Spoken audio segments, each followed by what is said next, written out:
in the fog-choked streets of Victorian London, a frantic inventor bursts into 221B Baker Street his revolutionary blueprint for a steam-powered automaton, capable of transforming industry, has been stolen. Sherlock Holmes and Dr. Watson dive into a web of deceit, chasing clues from a broken window and a smudge of rare ink to a shadowy underground lair. As rivals, traitors, and foreign agents circle, Holmes unravels a cunning plot led by an unexpected mastermind. Will he recover the blueprint before its secrets fall into the wrong hands? A thrilling race against time awaits in this gripping tale of deduction and danger. Chapter 1. The curious case at Baker Street. The fog hung low over London, a thick yellow shroud that clung to the cobblestones and curled around the gas lamps like a living thing. It was a November evening in 1895, and the air carried the sharp bite of winter, mingling with the acrid scent of coal smoke and the distant temps of the Thames. At 221B Baker Street, the fire crackled in the grate, casting a warm glow over the cluttered sitting room where Sherlock Holmes and I, Dr. John Watson, had settled for the evening. My friend reclined in his armchair, his long fingers steepled beneath his chin, his sharp grey eyes fixed on the flickering flames. A violin lay across his lap, untouched, as if the weight of his thoughts had stilled his usual restless energy. I sat at the writing desk, my pen scratching across the pages of my notebook as I attempted to chronicle one of our recent cases, a rather mundane affair involving a stolen cameo and a lovesick footman. The details were proving tedious, and I found my attention wandering to the stack of unopened letters beside me. Holmes, as was his habit, had ignored the morning's post, leaving it to Mrs. Hudson to deposit on my desk. I sighed, setting down my pen, and reached for the topmost envelope, hoping for something to break the monotony of the evening. "Holmes," I said, glancing at him, "you might at least glance at these. One of them could be a case worth your time." He did not stir, save for a slight twitch of his lips. "My dear Watson," he replied, his voice low and languid, "if any of those letters contained a matter of genuine interest, you would have mentioned it by now. Your tone betrays a distinct lack of enthusiasm." I chuckled, conceding the point. "Perhaps you're right. But surely even you must tire of staring into the fire. It's been days since you've had a proper puzzle to unravel." Holmes' eyes flicked toward me, a glimmer of amusement in their depths. "Patience, Watson. The world is full of puzzles, and London is never long without one. The trick is waiting for the right one to present itself." As if in answer to his words, a sharp rap sounded at the door below. Mrs. Hudson's voice, muffled but firm, carried up the stairs, followed by the creak of the treads under hurried footsteps. Holmes sat up, his languor vanishing like smoke, his lean frame taut with anticipation. "Now, Watson," he murmured, "that sounds like a man in a hurry. Let us see what urgency brings to our door." The door burst open, and Mrs. Hudson ushered in a figure who could only be described as a whirlwind of distress. He was a man of middle age, perhaps 50, with a wiry frame and a shock of greying hair that stood out in wild tufts, as though he had run his hands through it repeatedly. His coat was misbuttoned, his cravat askew, and his eyes wide and bloodshot darted about the room as if expecting danger to leap from the shadows. In one hand he clutched a battered leather satchel, its straps frayed and stained. "Mr. Holmes," he cried, his voice cracking with desperation, "you must help me. It's Godstone, my life's work, taken from under my very nose." Holmes rose, his movements fluid and deliberate, and gestured to the chair opposite his own. Calm yourself, sir, and take a seat. Mrs. Hudson, a brandy for our guest, if you please. He turned his piercing gaze on the man, who collapsed into the chair, his breath coming in short, ragged gasps.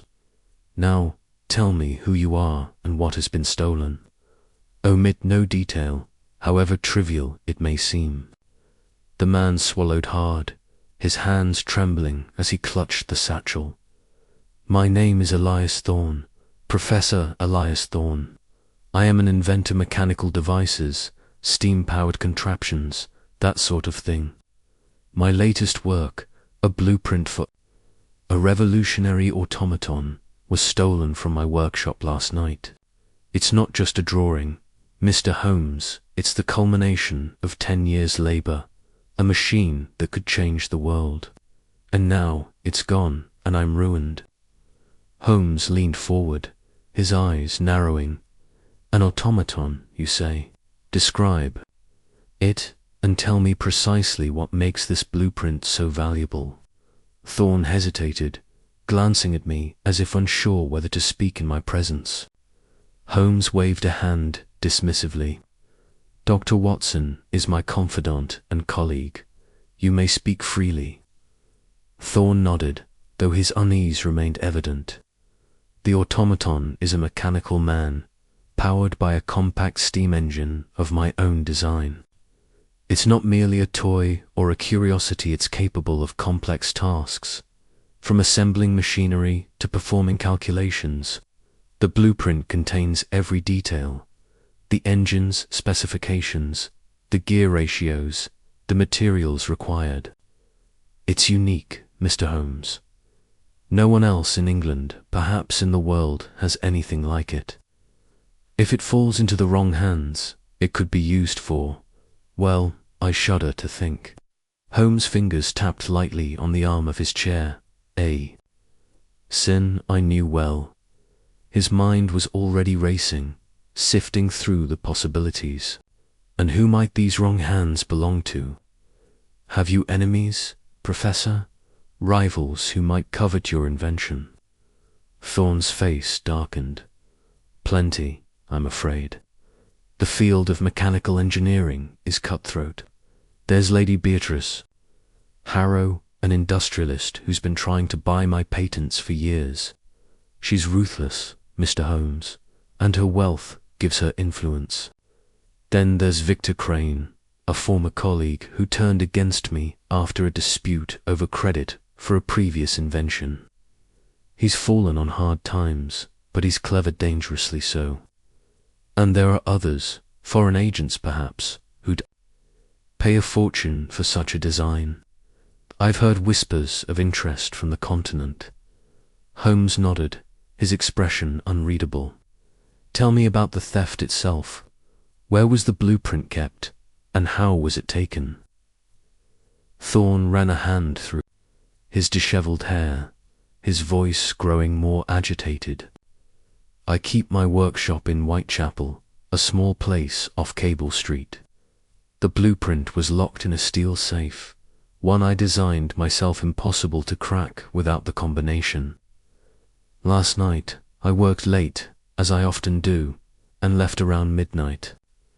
Everything was secure. This morning I returned to find the safe open, the blueprint gone, and the workshop in disarray. Papers were scattered, tools overturned, and there was a broken window in the back. I'm certain it was deliberate, Mr. Holmes. Someone knew exactly what they were after. Was anything else taken? Holmes asked, his tone sharp. Thorne shook his head. Nothing of value. A few tools, perhaps, but they're replaceable. The blueprint is irreplaceable. And the safe, how was it opened? Was the lock forced? No, that's the strangest part. The lock was intact, as if someone knew the combination. But I swear, Mr. Holmes, only I have that number. I've never written it down, never shared it.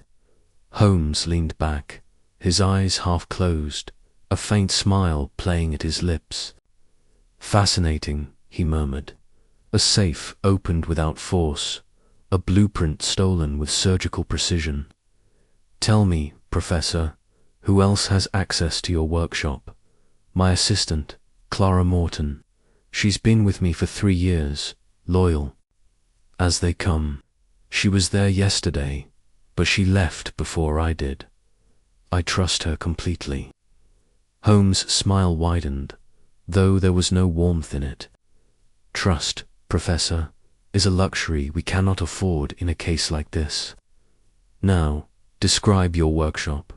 Every detail, windows, doors, the layout of the room, the state of the floor.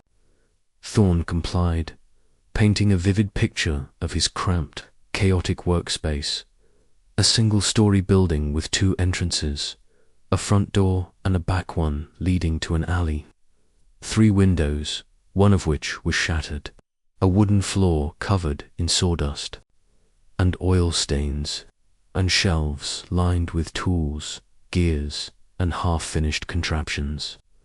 The safe, he said, was bolted to the floor in a corner, hidden behind a curtain to deter prying eyes. Holmes listened intently, interrupting only to ask precise questions. The height of the windows, the type of glass, the exact position of the safe. When Thorne finished, Holmes rose abruptly and crossed to the window, peering out into the fog. Watson, fetch your coat. We must see this workshop at once. Professor, you will accompany us. Thorne blinked, startled. Now, it's late, and the fog time is of the essence. Holmes cut in, already shrugging into his greatcoat. A trail grows cold with every passing hour. Watson, bring your revolver. One never knows what we might encounter in Whitechapel. I retrieved my coat and service revolver from the bedroom, my heart quickening at the prospect of action. Holmes' energy was infectious, and I could see the spark of excitement in his eyes, the thrill of a new mystery. As we followed Thorne down the stairs and into the foggy night, I felt the familiar stir of anticipation. Whatever lay ahead, I knew it would test Holmes' genius and, perhaps, my own nerve. The cab ride to Whitechapel was a slow, jolting affair, the fog reducing visibility to a few feet. Thorne sat opposite us, clutching his satchel as if it were a lifeline, his face pale in the dim light of the cab's lantern. Holmes, meanwhile, was silent, his gaze fixed on some unseen point, his mind no doubt racing through the facts Thorne had provided. I attempted to make conversation, asking Thorne about his automaton's capabilities, but he answered in vague terms, clearly reluctant to divulge more than necessary. We arrived at Cable Street, a narrow thoroughfare lined with dilapidated shops and tenements. The fog was thicker here, the air heavy with the stench of refuse and industry. Thorne led us to a nondescript building with a faded sign reading Thorne's Mechanical Works. The front door was sturdy, its lock intact, but Holmes paused to examine it, running his fingers over the keyhole. No signs of tampering, he muttered, then motioned for Thorne to lead us inside. The workshop was as Thorne had described, a chaotic jumble of tools, blueprints, and machinery. The air smelled of oil and metal, and a single gas lamp cast long shadows across the room. The safe stood in the corner, its door ajar, revealing an empty interior. The broken window was at the back, its jagged edges glinting in the lamplight. Holmes moved with purpose, his eyes scanning every surface, his movements precise as a predator's. He began at the safe, kneeling to inspect its lock. No scratches, no signs of a jemmy, he said, almost to himself. The combination was known, or the lock was picked by a master. He turned to the window, examining the shards of glass scattered on the floor. The break is inward, suggesting entry from the alley. But look here, Watson. He pointed to the windowsill, where a faint smear of mud was visible. This mud is fresh, and the texture suggests clay, not common in Whitechapel streets, which are mostly cobbled or paved. I nodded, though I confess I saw little significance in the observation. Holmes moved to the floor, crouching to study a series of footprints in the sawdust. 2 sets, he said. One matches the professor's boot size 10, worn at the heel. The other is smaller, perhaps a woman's, with a distinctive tread. Professor, you mentioned your assistant. Does she wear boots with a crosshatch pattern on the sole? Thorne frowned, clearly taken aback. I suppose she might. I've never paid attention to her footwear. Holmes' lips twitched. Pity, details, Professor, are the lifeblood of deduction. He rose, brushing sawdust from his trousers, and turned his attention to the shelves. Among the scattered papers, he found a single sheet with a smudge of blue ink, its hue vivid against the yellowed parchment. He held it to the light, his eyes narrowing. This ink is unusual. Prussian blue, perhaps, but with a metallic sheen, not a common brand. Watson, make a note, we must trace its source. I scribbled the detail in my notebook, my mind racing, to keep up with Holmes' observations. He continued his examination, pausing to inspect a overturned chair, a spilled bottle of oil, and a curious scratch on the wall near the safe. Each detail seemed to add a piece to the puzzle only he could see. Professor, Holmes said at last, you mentioned leaving at midnight. Was anyone else here when you locked up? No one, Thorne replied. Clara left at 10, and I was alone after that. I'm certain of it. Holmes nodded, though his expression suggested skepticism. Very well. We shall return tomorrow in daylight to examine the alley and the surrounding area. For now, secure the workshop and do not touch anything further. Watson, we're done here. As we stepped back into the fog, I glanced at Holmes, expecting some explanation of his findings. But he was silent, his face a mask of concentration. What do you make of it? I ventured. He shot me a sidelong glance, a faint smile playing on his lips.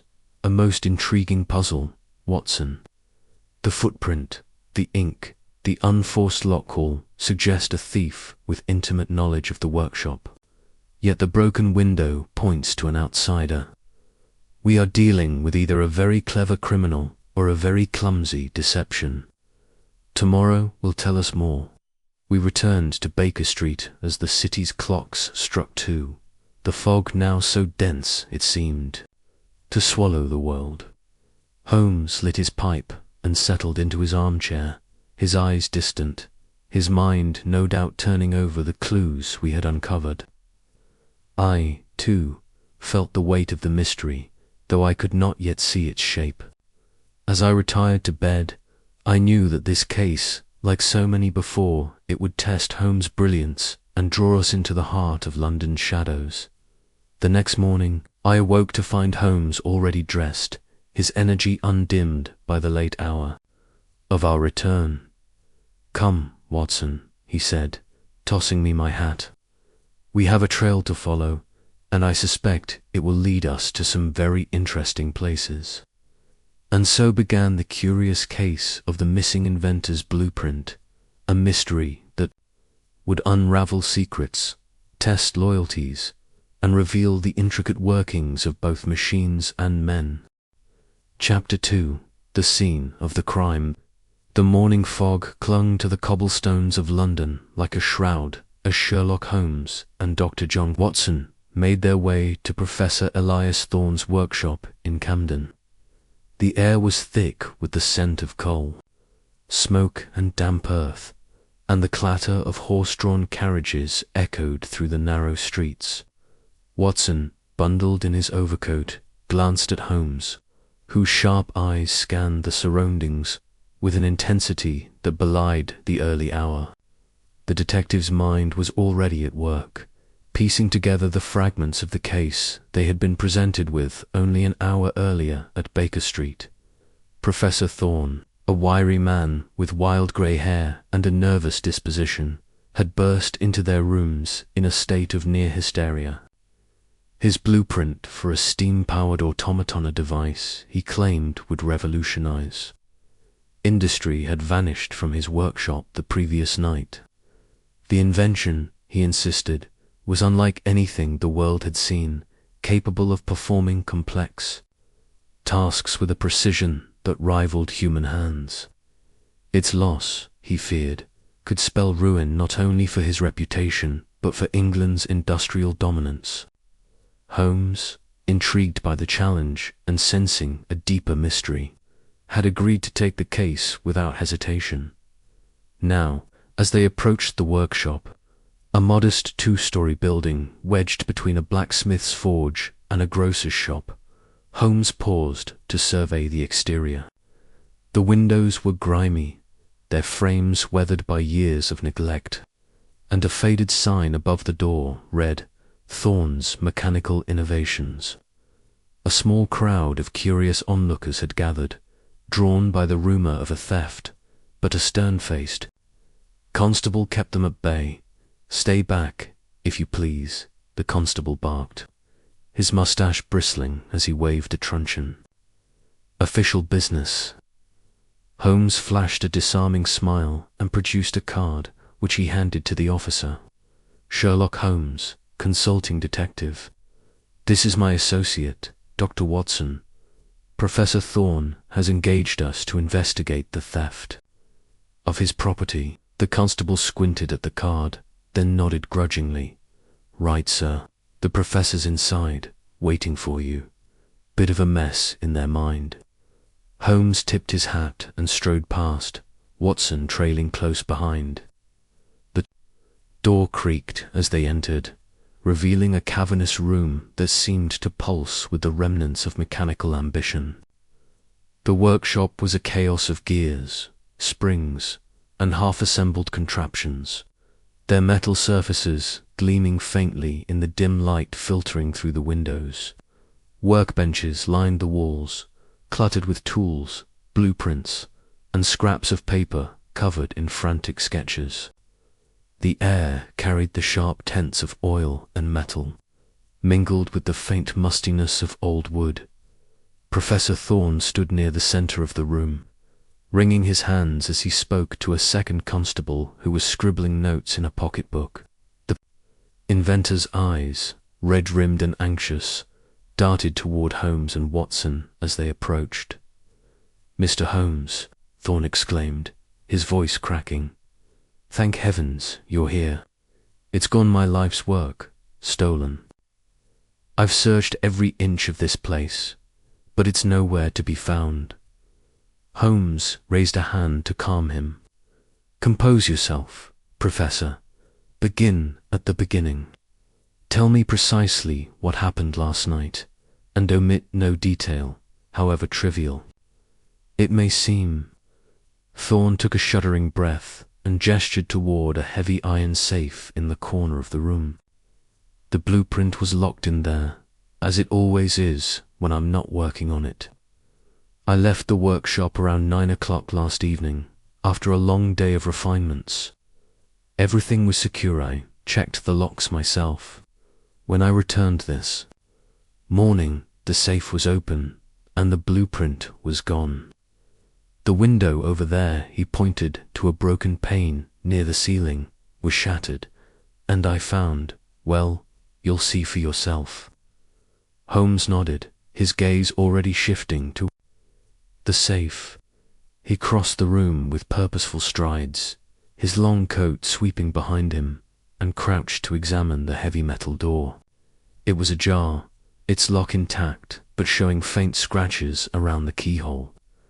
"No signs of forced entry here," Holmes murmured, running a finger along the edge.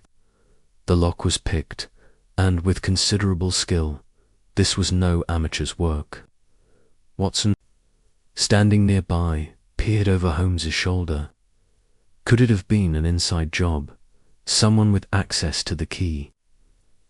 Holmes shook his head. Unlikely. The scratches suggest a lockpick, not a key. And the professor assures us he alone holds the key, which he keeps on his person at all times. He straightened and turned his attention to the broken window. It was high on the wall, too small for a man to climb through easily, but large. Enough for a determined thief to reach inside. Shards of glass littered the floor below, sparkling in the weak sunlight. "Watson, your opinion on the glass," Holmes said, his tone almost playful. Watson knelt to inspect the debris. "The shards are mostly on the floor inside, which suggests the window was broken from the outside. The thief likely used a tool to smash it and gain access." "Precisely," Holmes said, a faint smile tugging at his lips. "But observe the distribution. The glass is scattered unevenly, with some fragments farther from the window than others. This suggests the break was not a single blow, but a series of strikes, perhaps to ensure the hole was large enough for a specific purpose." He climbed onto a nearby workbench, his movements agile despite his lean frame, and examined the window frame. "No tool marks on the sill, but there's a faint smudge, hair grease, perhaps, or oil. The thief may have used a gloved hand to steady themselves." He leaned closer, his eyes narrowing. "And here, caught in the splintered wood, a thread of black fabric. Coarse, likely from a working man's coat." Watson frowned. "But how did they reach the safe from up there? It's a good 10 feet from the window to the floor, and the safe is across the room." Holmes leapt down with a cat-like grace and paced the floor, his eyes scanning every inch. "An excellent question, Watson. Let us consider the possibilities." He stopped abruptly, his gaze fixed on a patch of floor near the safe. "And here we have our answer." Watson followed his line of sight and saw it, a single, distinct footprint pressed into a layer of dust and grime. It was large, with a deep tread that suggested a heavy boot, and it was caked with dried mud that had a faint reddish hue. Holmes knelt beside it, producing a magnifying glass from his pocket and studying the print with intense focus. "This is no ordinary mud," he said, scraping a small sample into a vial. "The color and texture suggest clay, likely from the banks of the Thames or a construction site nearby. The tread is distinctive deep, with a crosshatch pattern, a workman's boot, perhaps, but not one commonly seen. And observe, Watson, the depth of the impression. The man who left this was heavy, or carrying a significant burden." Watson glanced at Thorne, who was watching nervously. "Professor, does this footprint match your boots?" Thorne shook his head vigorously. No, certainly not. My boots are much smaller, and I haven't worn anything like that in the workshop. I keep it clean, you see, for the sake of my instruments." Holmes stood, slipping the vial into his pocket. "Then we have a clue to our thief. But let us not leap to conclusions. The footprint may belong to the intruder, or it may be a deliberate misdirection. We must examine the rest of the scene." He moved to a workbench cluttered with tools and papers, his fingers dancing lightly over the surface as he inspected each item.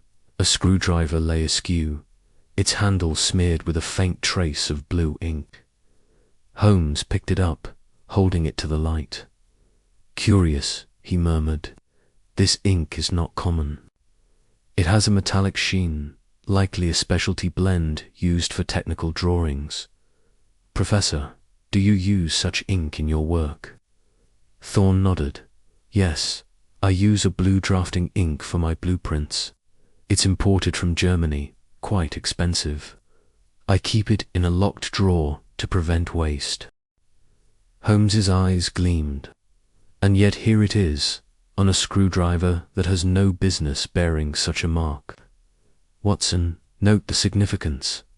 The thief may have handled the professor's tools, perhaps in an attempt to open the safe before resorting to picking the lock. He continued his circuit of the room, pausing at a stack of papers covered in intricate diagrams. One sheet, partially crumpled, caught his attention. It depicted a gear mechanism, with annotations in Thorne's spidery handwriting.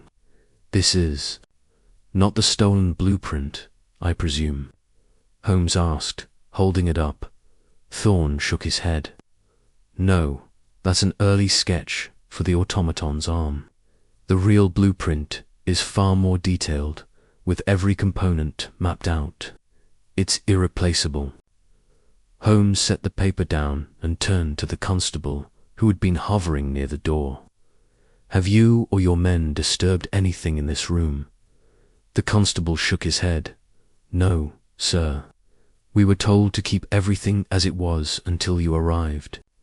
Only the professor's been in here, and he swears he hasn't touched a thing since he found the safe open." "Very good," Holmes said, though his tone suggested he was already dismissing the constable's presence. He returned to the safe, crouching once more to examine its interior. The shelves were empty save for a few crumpled papers and a small brass key, which he picked up and turned over in his hand. "This key, Professor, what does it open?" Thorne blinked, clearly surprised. "Why, nothing. It's a spare for one of my old prototypes, long since dismantled. I kept it in the safe for sentimental reasons."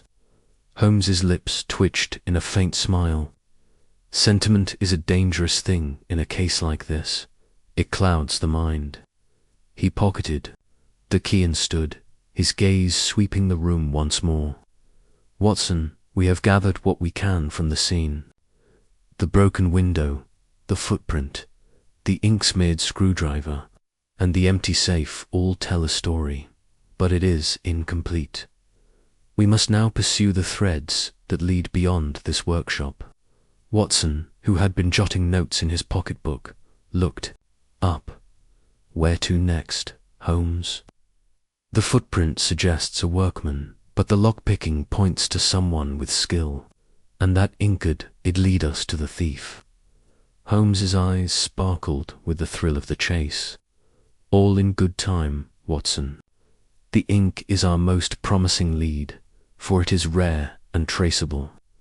We shall visit the stationers of London to uncover its source. As for the footprint, I suspect it may be a red herring left to mislead us. The thief is clever, but not infallible. Come, let us return to Baker Street and plan our next move." They stepped back into the fog, leaving the workshop behind. The constable resumed his post, and the crowd of onlookers began to disperse, their curiosity unsatisfied. As they walked, Watson couldn't shake the feeling that the case was far more complex than it appeared. The stolen blueprint, the mysterious footprint, the smudge of ink-all, were pieces of a puzzle that only Holmes could hope to assemble. Back at Baker Street, Holmes retreated to his armchair, lighting his pipe and filling the room with a haze of smoke. Watson settled at the desk, transcribing his notes and glancing occasionally at his friend, who seemed lost in thought. The silence stretched on, broken only by the crackle of the fire and the distant clamour of the street below. Finally, Holmes spoke, his voice low and deliberate. "The thief knew precisely what they were after, Watson. The blueprint was not taken by chance, it was targeted. The broken window, the footprint, the ink-all suggests a careful plan, yet one executed with a certain haste. We are dealing with someone who is both meticulous and desperate." Watson frowned, desperate. But the lock was picked cleanly, and the blueprint was taken without disturbing much else. "That speaks of confidence," not desperation. Holmes exhaled a plume of smoke. Confidence in execution, perhaps, but desperation in motive. The blueprint is valuable, not only to Professor Thorne, but to others who might profit from its secrets. We must consider who stands to gain: rival inventors, industrialists, perhaps even foreign agents. The automaton could shift the balance of power in manufacturing, and such stakes attract dangerous players. Watson nodded, his mind racing. Thorne mentioned competitors, Lady Beatrice Harrow and Victor Crane. Could one of them be behind this? Possibly, Holmes said, tapping his pipe against his chin. Lady Harrow has the wealth and influence to orchestrate such a theft, and Crane's fall from grace gives him motive to reclaim his standing through illicit means. But we must not limit our suspicions to them alone. The professor's assistant, for instance, young, ambitious, and close to the project. We must learn more about him. Holmes rose and crossed to his bookshelf, pulling down a volume on industrial innovations. For now, we focus on the ink. It is a thread that may lead us to the thief's doorstep. Tomorrow, Watson, we shall visit the finest stationers in London. If that ink is as rare as Thorne claims, its purchase will not have gone unnoticed.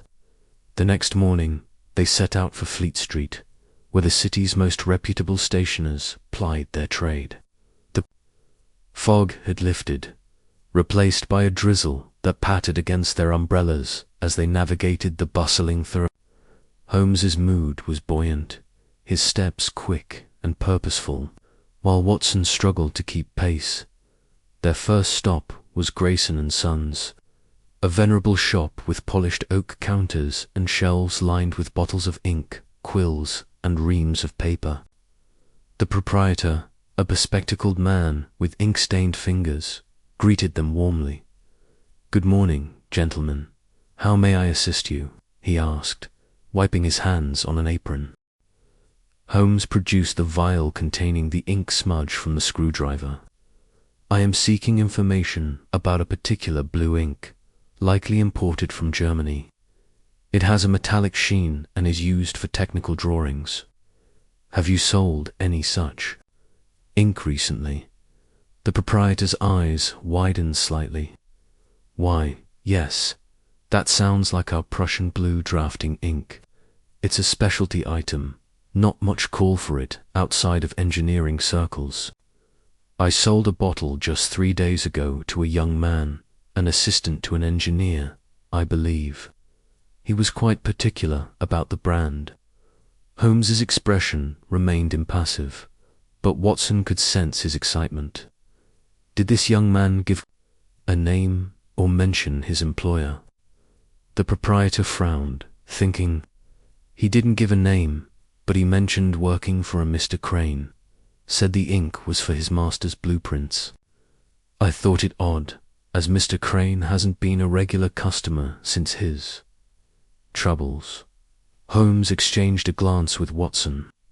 "Thank you, Mr. Grayson. You've been most helpful. If you recall anything else about this young man, his appearance, perhaps do send word to 221B Baker Street." As they left the shop, Watson couldn't contain his curiosity. Crane's assistant. That's a direct link to one of Thorne's rivals. Do you think he's our thief? Holmes's eyes gleamed.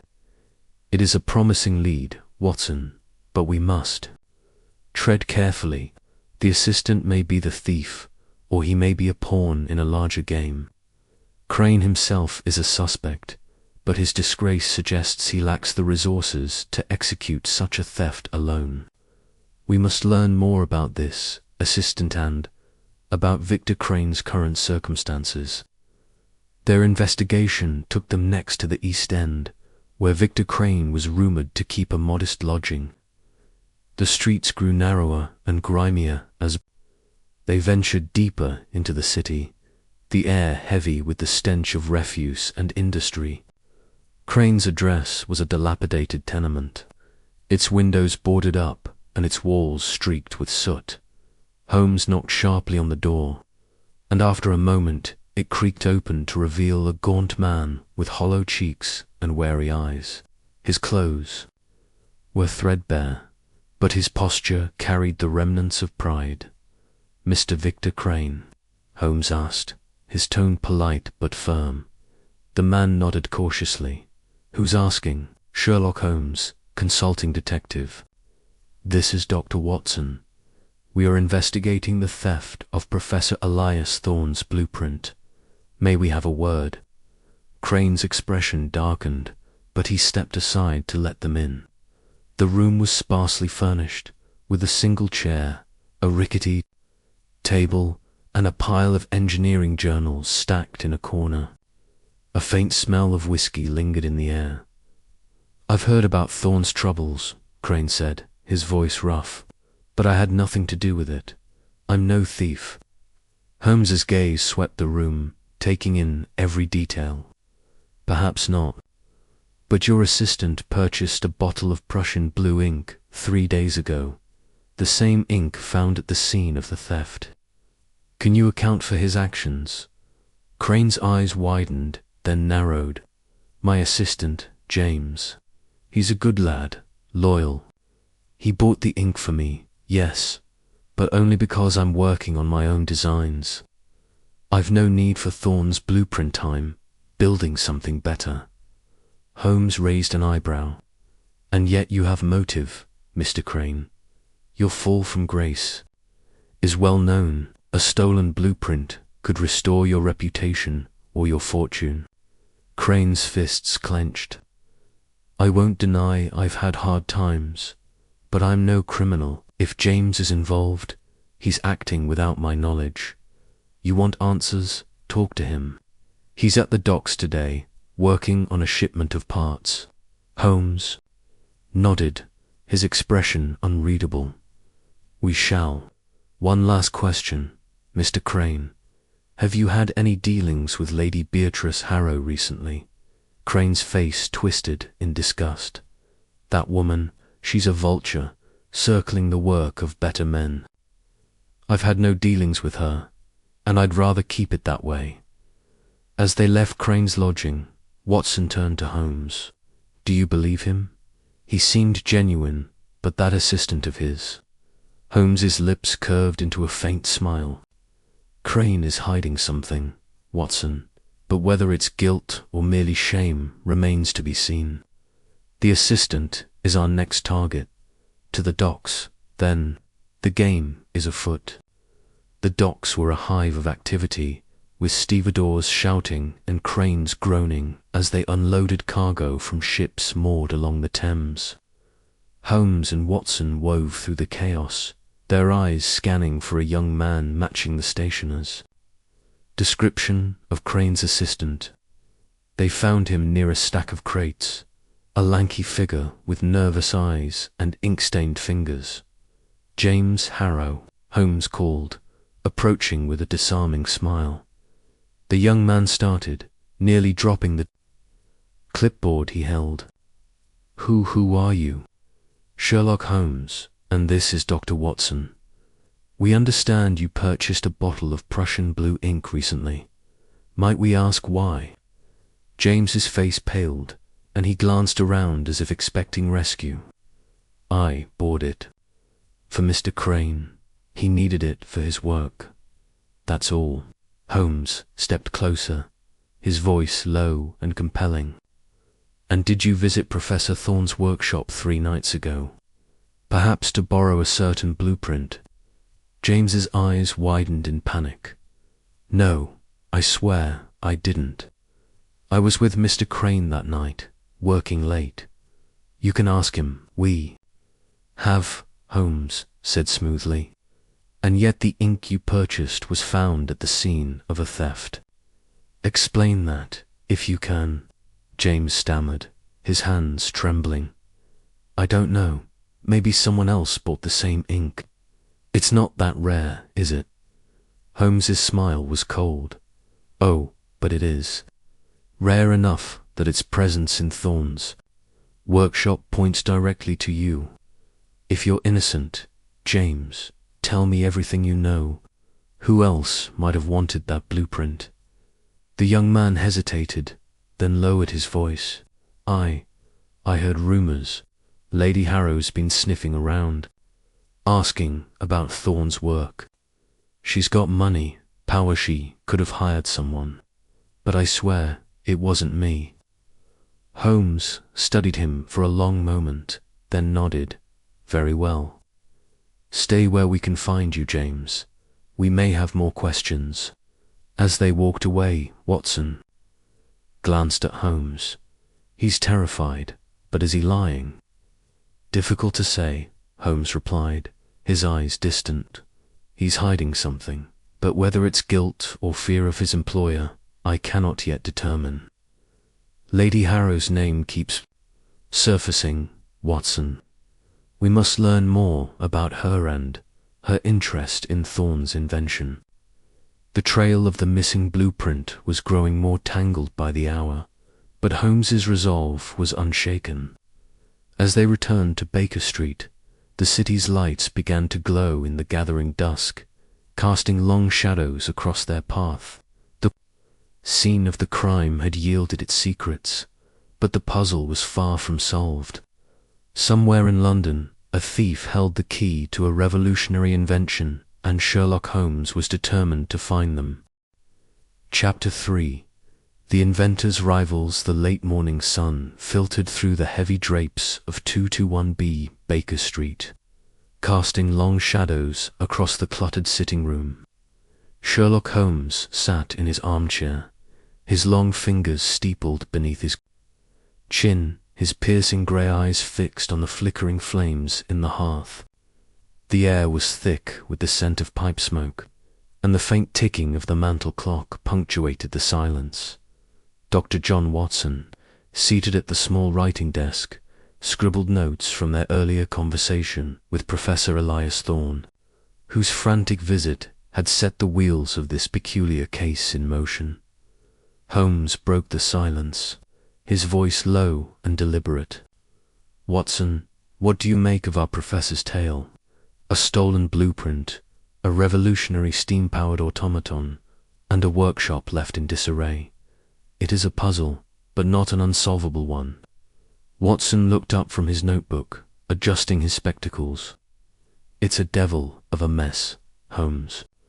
Thorne seemed genuine in his distress, but I can't shake the feeling there's more to this than a simple theft. He's a man of science, not intrigue. Yet, someone clearly wanted that blueprint badly enough to break into his workshop. Precisely, Holmes said, rising abruptly and pacing the room.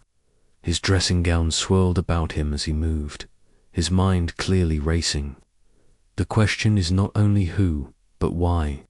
A blueprint for a steam-powered automaton is no trifling matter. Such a device could revolutionize industry, warfare, or even domestic life. The motive could be profit, power, or something more personal.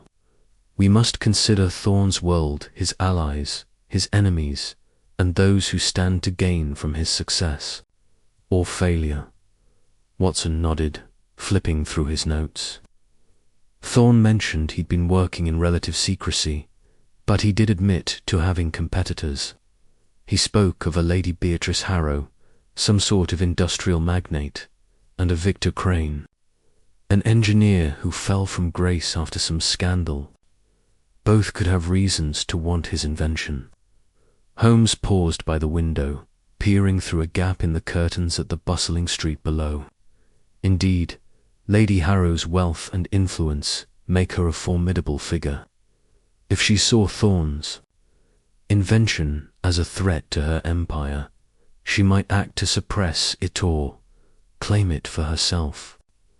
As for Crane, a disgraced man often harbors resentment, and resentment breeds desperation. We must investigate them both. But first, we need more than Thorne's word. We need facts. Holmes turned to the small table where a tray of breakfast remnants sat untouched. He plucked a piece of toast, examined it absently, then tossed it back onto the plate. "Watson, prepare yourself. We shall visit Thorne's workshop again this afternoon to ensure we've missed nothing. Then we'll pay a call on Lady Harrow and Mr. Crane. Their worlds may hold the key to this mystery." By early afternoon, Holmes and Watson were rattling through London's cobbled streets in a hansom cab, the clatter of hooves and wheels a familiar symphony.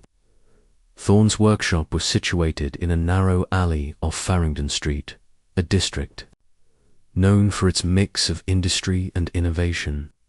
The building itself was unassuming, a two-story brick structure with grimy windows and a heavy oak door.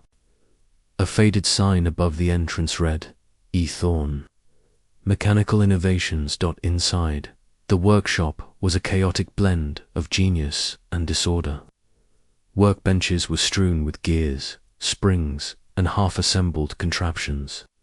Blueprints and sketches covered the walls, some pinned haphazardly, others curling at the edges. The air smelled of oil, metal, and something faintly chemical. Holmes moved with purpose, his eyes scanning every surface, while Watson followed, noting details in his pocketbook. "Remarkable," Holmes murmured, crouching to examine the floor. Near the broken window they'd noted during their initial visit, the glass shards had been swept into a pile, but the window frame bore signs of forced entry scratches and splintered wood. "The thief entered here, but the footprint we found suggests they were cautious, perhaps familiar with the layout." Watson glanced at the muddy footprint, preserved in a patch of dust near a workbench. It was large, with a distinctive tread, pattern, and clearly not Thorne's, whose boots were smaller and worn smooth. Could it belong to a hired thief, someone sent by one of Thorne's rivals? "Possibly," Holmes replied, straightening. "But the precision of the theft. Blueprint taken from a hidden safe. No other valuables disturbed suggests someone with specific knowledge." "Let us examine the safe again." The safe was tucked behind a false panel in the wall, a clever concealment that had been pried open with force. Holmes ran his fingers along the edges, noting the scratches and dents. Brute force, yet calculated. The thief knew exactly where to look. Thorne mentioned he shared the safe's location with only one other, his assistant, Mr. Frederick Langston. "We shall need to speak with him." Watson frowned. "Langston seemed loyal when we met him. He was as shaken as Thorne about the theft." "Appearances, Watson," Holmes said, a faint smile tugging at his lips. "They are the thief's greatest ally. Now, let us turn our attention to Thorne's rivals. Lady Harrow resides in Mayfair, a short journey from here. Crane, I believe, has lodgings in Whitechapel, a less savoury district. We shall visit Lady Harrow first. Her wealth and influence make her the more immediate threat."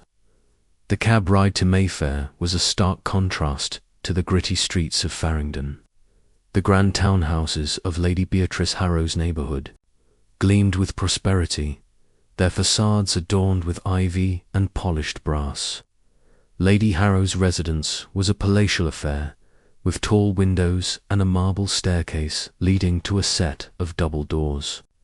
A stern butler greeted them, his expression one of practised indifference. "Mr. Sherlock Holmes and Dr. John Watson to see Lady Harrow," Holmes announced, handing over his card. "It is a matter of some urgency." The butler vanished into the house, returning moments later to usher them into a lavish drawing room. The walls were lined with portraits of stern-looking ancestors, and a crystal chandelier cast prismatic light across the room. Lady Beatrice. Harrow stood by a grand piano, her posture regal, her dark hair swept into an elegant chignon. She was in her late 40s, with sharp green eyes and a presence that commanded attention. Her gown, a deep burgundy, spoke of wealth and taste, Mr. Holmes, she said, her voice smooth but laced with curiosity, your reputation precedes you. To what do I owe this visit? Holmes inclined his head. Lady Harrow, we are investigating the theft of a valuable blueprint belonging to Professor Elias Thorne. Given your prominence in the industrial sphere, we thought you might offer insight into his work or his enemies. Her eyes narrowed slightly, but her smile remained. Professor Thorne, a brilliant man, if somewhat eccentric. I've heard of his automaton project, though I've never seen it.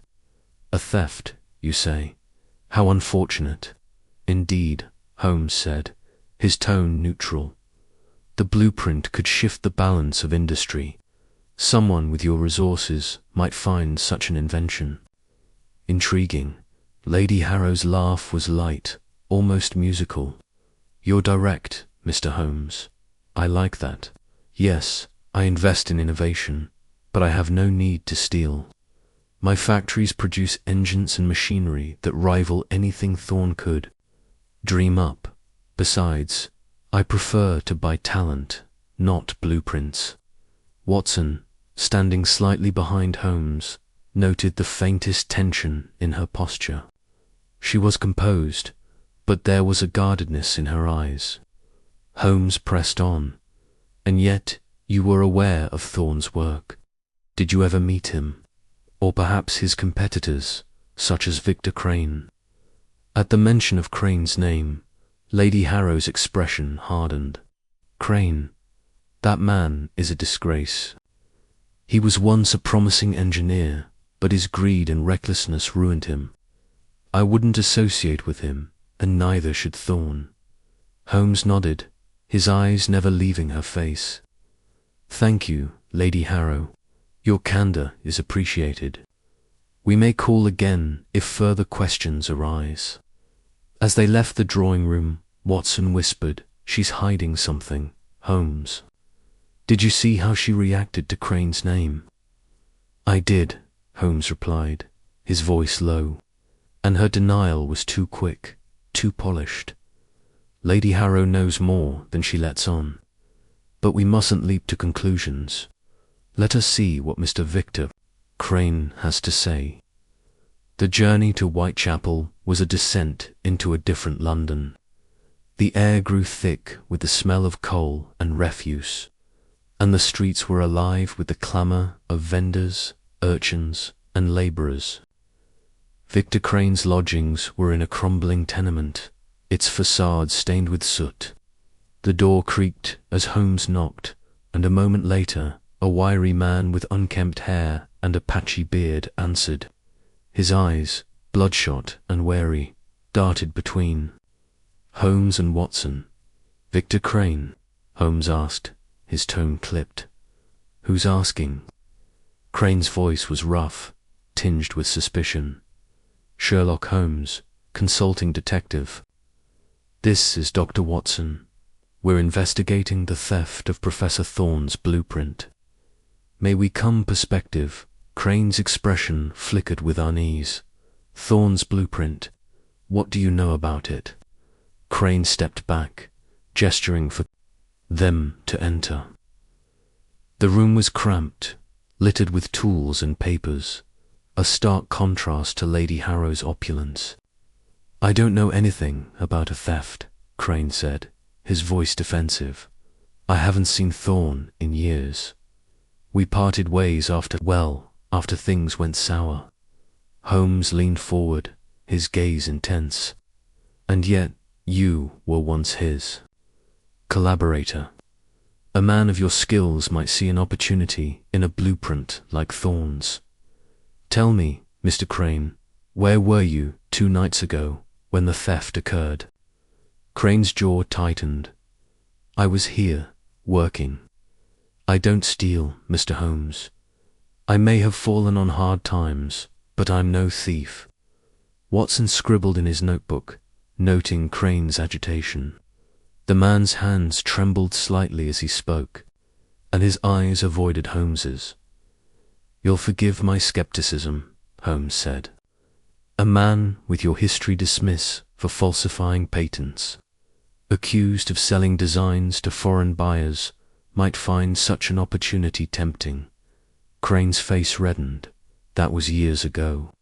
I've been trying to rebuild, but no one trusts me after that mess. I'm not your man, Holmes. Check my workshop, my papers, there's nothing here. Holmes stood, his movements deliberate. We shall see, Mr. Crane. Expect us to return if evidence suggests otherwise. As they stepped back into the grimy street, Watson said, He's nervous, Holmes. Guilty, perhaps.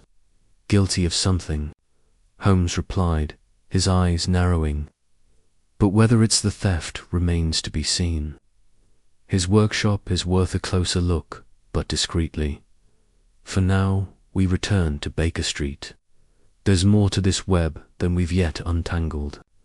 Back at 2-1B, Holmes sank into his armchair, lighting his pipe as Watson poured 2 glasses of brandy. The case was growing complex, with threads leading to Lady Harrow's polished empire and Crane's desperate existence. Holmes exhaled a cloud of smoke, his mind racing. Watson, he said, we have 2 suspects, each with motive and opportunity. Lady Harrow has the resources to orchestrate a theft, and Crane has the desperation. But there's a third possibility, someone within Thorne's circle. His assistant, Langston, knew the safe's location. We must investigate him further, and we must find that blueprint before it leaves London. Watson nodded, sipping his brandy. It's a tangled mess, Holmes. Where do we start tomorrow? Holmes smiled faintly. With a smudge of ink, Watson. A small detail, but it may lead us to the heart of this mystery. Tomorrow, we trace its source. The fire crackled as Holmes leaned back, his mind already piecing together the puzzle of the missing inventor's blueprint, a puzzle that promised to test even his formidable intellect. Chapter 4. A trail of ink and deception. The morning sun filtered through the grimy windows of 2-1B Baker Street, casting long shadows across the cluttered sitting room. Sherlock Holmes sat in his armchair, his violin resting idly on his knee, though his fingers twitched as if itching to play a tune that might unravel the puzzle before him. Dr. John Watson, seated at the writing desk, scribbled notes from their recent visit to Professor Elias Thorne's workshop, his pen scratching rhythmically against the paper. The air was thick with the scent of tobacco from Holmes's pipe, which he puffed thoughtfully, his sharp grey eyes fixed on some invisible point beyond the room. Watson, Holmes said abruptly, breaking the silence. The footprint in Thorne's workshop. Describe it again, if you please. Watson paused, setting his pen down. It was a man's boot, I'd say, size 10 or 11, with a distinctive wear pattern on the heel, suggesting a slight limp or uneven gait. The mud was caked thickly, reddish in hue, not the usual London clay. Holmes nodded, his lips curling into a faint smile. Reddish mud, you say? Curious. And the broken window, did you observe the glass fragments? They were mostly on the floor inside, Watson replied, frowning as he recalled the scene, suggesting the window was broken from the outside. Precisely, Holmes said, leaning forward. Yet the safe, Watson, the safe, was the true anomaly. A heavy iron contraption hidden behind a false panel in Thorne's workshop, yet opened without a trace of force. No scratches, no pry marks. The thief knew the combination or had a key. And then there's the matter of the ink. Watson raised an eyebrow. The ink? You mean that smudge on the safe's handle? Holmes sprang to his feet, his energy suddenly electric. Not just any smudge, Watson. A smudge of rare blue ink. vibrant and unmistakable, not the common black or sepia used by most. It's a clue, a beacon in this fog of deception. Come, we have work to do. Without waiting for a response, Holmes grabbed his coat and hat, his long strides carrying him toward the door. Watson, accustomed to these abrupt departures, scrambled to follow, tucking his notebook into his pocket. The streets of London were alive with the clatter of horse-drawn cabs and the shouts of vendors.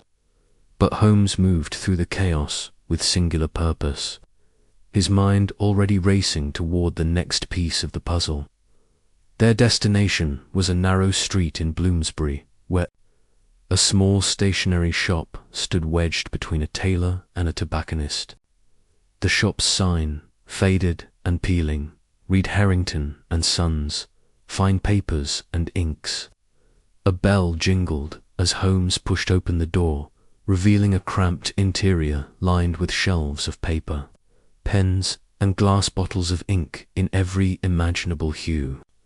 A bespectacled man, presumably Mr. Harrington, looked up from behind the counter. His expression won a mild surprise at the sight of two gentlemen entering his modest establishment. "Good morning," Holmes said, his tone cordial but brisk. "I am inquiring about a particular inker, vibrant blue, likely imported, used for fine drafting or illustration work." Harrington adjusted his spectacles, peering at Holmes with interest. "Blue ink, you say? We carry several varieties, but the most distinctive is our Prussian sapphire, imported from Germany. It's quite rare, used primarily by architects and inventors for technical drawings. Expensive, too." Holmes's eyes gleamed. "Have you sold any recently?" Harrington hesitated, then nodded. "As a matter of fact, yes. A young man purchased a bottle 3 days ago, said it was for his employer, though he didn't give a name." "Describe him," Holmes pressed. "Tall, thin, with a nervous disposition. Dark hair, a bit unkempt. He wore a grey overcoat, patched at the elbows, and carried a leather satchel. Paid in cash and left quickly." Watson exchanged a glance with Holmes, who was already processing this information. "Did he mention where he was going or what the ink was for?" Holmes asked. "No, sir," Harrington replied. "He was in and out in under 5 minutes. Seemed in a hurry." Holmes thanked the man and led Watson back onto the street. "Tall, thin man with a patched grey overcoat," Holmes mused. "That description aligns with someone in Victor Crane's employ. Crane, the disgraced engineer, has a known assistant, James Morley, a man with a reputation for loyalty but little ambition. This ink connects him to the theft, Watson, but the question is why?" They hailed a hansom cab and directed the driver to Crane's lodgings in Shoreditch, a less savoury part of London where the air was thick with coal smoke and the streets teemed with labourers and costermongers. Crane's residence was a narrow, soot-stained building, its windows curtained and its door in need of paint. Holmes instructed Watson to keep watch from across the street while he circled the building, examining the alleyways for any sign of recent activity. Watson took up his post, leaning casually against a lamppost, his eyes fixed on the front door. The minutes ticked by, and the street remained quiet, save for the occasional passer-by. Then, just as Watson began to wonder if they were wasting their time, a figure emerged from the building, a tall, thin man in a grey overcoat, a leather satchel slung over his shoulder. It was Morley, matching Harrington's description perfectly. Watson hesitated, unsure whether to follow or wait for Holmes. Before he could decide, Holmes appeared at his side, his expression alert. "That's our man," Holmes whispered. "Follow him, but keep your distance. I'll trail behind." Morley moved quickly, his head down, weaving through the crowded streets. Watson followed at a discreet distance, his heart pounding with the thrill of the chase. Morley led them through a maze of alleys, pausing occasionally to glance over his shoulder, as if sensing he was being watched. Holmes, ever the shadow, remained out of sight, his movements silent and precise. After nearly 20 minutes, Morley stopped at a small public house. The Rusty Anchor, a dingy establishment frequented by dock workers and petty criminals. He slipped inside, and Watson waited a moment before entering, pulling his hat low over his eyes. The interior was dimly lit, the air heavy with the smell of stale beer and tobacco. Morley sat at a corner table, speaking in low tones to a burly man with a scarred face and a sailor's cap. Holmes joined Watson at the bar, his eyes never leaving Morley. "That's Tommy Leach," Holmes murmured. "A known fence for stolen goods. If Morley is meeting him, the blueprint may already be in circulation." Watson frowned. But why would Morley steal it? He's Crane's assistant, not a mastermind. Holmes's lips twitched. A pawn, Watson, not a king. Someone is pulling his strings, and I intend to find out who. They watched as Morley slid a small package across the table to Leach, who inspected it briefly before tucking it into his coat. The exchange was swift, and Morley rose to leave. Holmes signaled to Watson, and they followed him back into the street, where the fog was beginning to roll in, cloaking London in a grey haze. Morley's pace quickened, and Holmes motioned for Watson to stay close. They trailed him to a warehouse district near the Thames, where the air was thick with the stench of fish and tar. Morley entered a dilapidated building, its windows boarded up, its door barely hanging on its hinges. Holmes and Watson crept closer, peering through a gap in the boards dot inside. They saw Morley speaking to another figure, a man in a dark cloak, his face obscured by a scarf. The conversation was heated, and Morley gestured animatedly, clutching his satchel as if it held something precious. The cloaked man handed Morley a small envelope, which he pocketed before hurrying out of the warehouse.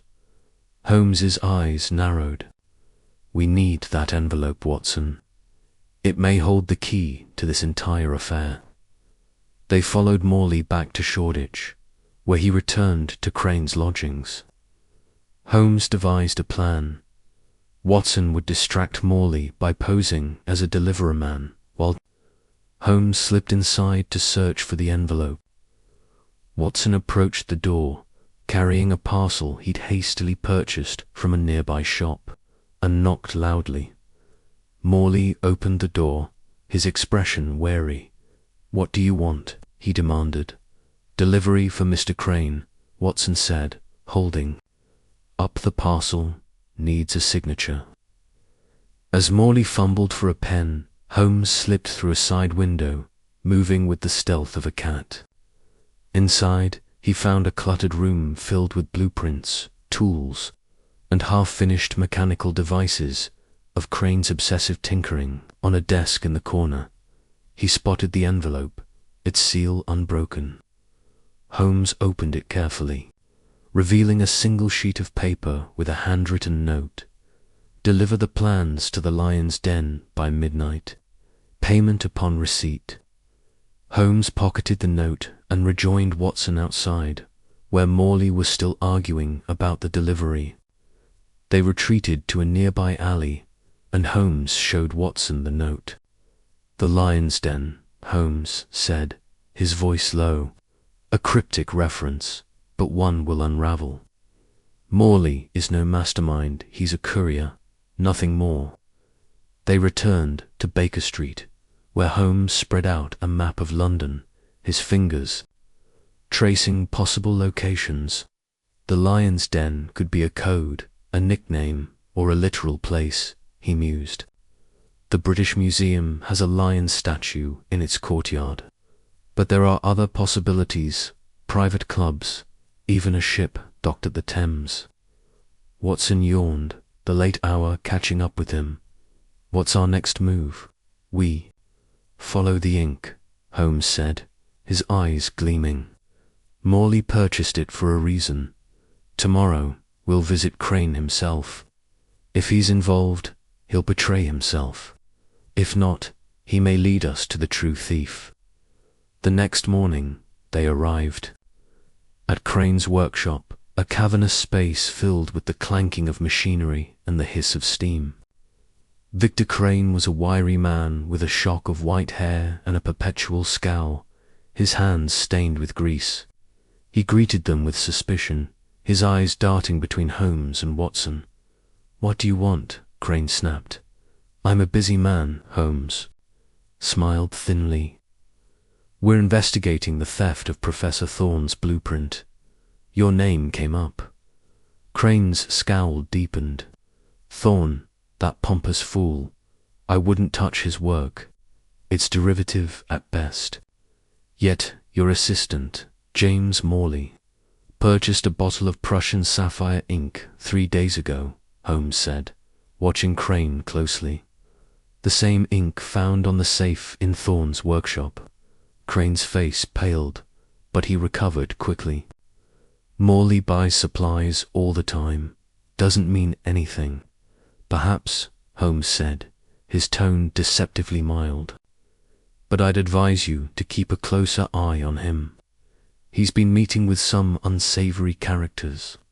Crane's eyes narrowed, but he said nothing more.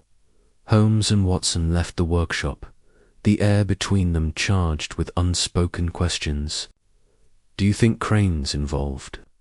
Watson asked as they walked back to their cab. "He's hiding something," Holmes replied. "But he's not the mastermind. The ink, the note, the lion's den, these are pieces of a larger puzzle. We need to find the connection." Over the next 2 days, Holmes and Watson pursued every lead, from stationery suppliers to underworld informants. They learned that the Prussian sapphire ink was indeed rare, used almost exclusively by a small circle of inventors and architects in London. One name kept surfacing: Lady Beatrice Harrow, the wealthy industrialist with a reputation for ruthlessness. Her factories produced steam engines and automata, and she had both the motive and the means to steal Thorne's blueprint. Holmes decided to investigate her directly, but first he needed more information about Morley's movements. They returned to the Rusty Anchor, where they bribed a barmaid to keep an eye on Tommy Leach. She reported that Leach had been boasting about a big job involving a set of plans that would change the game. The barmaid overheard him mention a meeting at a warehouse by the docks, scheduled for the following night. Holmes and Watson arrived at the warehouse under cover of darkness, the fog so thick they could barely see 10 feet ahead. They crouched behind a stack of crates, watching as Leach and the cloaked man from before exchanged heated words. The cloaked man handed Leach a small package, likely the blueprint, and received a heavy purse in return. Before Holmes could act, a group of armed men emerged from the shadows, surrounding Leach and the cloaked figure. A scuffle broke out, and the cloaked man fled, leaving the package behind. Holmes and Watson seized the opportunity, grabbing the package and slipping away before the armed men noticed. Back at Baker Street, Holmes opened the package, revealing a set of blueprints, not Thorne's, but a crude imitation filled with errors. "A decoy," Holmes said, his voice tinged with frustration. "The real blueprint is still out there, and our thief is cleverer than I anticipated." Watson slumped into a chair, exhausted. "So what now?" Holmes paced the room, his mind racing. "The lion's den, Watson. It's the key. We've been chasing shadows, but the answer lies there. Tomorrow we'll We'll visit the British Museum. If the blueprint isn't there, we'll find another clue. The next day, they arrived at the British Museum, its grand facade looming through the morning mist. The lion statue in the courtyard stood proud and imposing, its stone surface worn by years of weather. Holmes examined it closely, running his fingers along its base. After several minutes, he found a small catch hidden in a crevice. With a soft click, a compartment opened, revealing a folded piece of paper.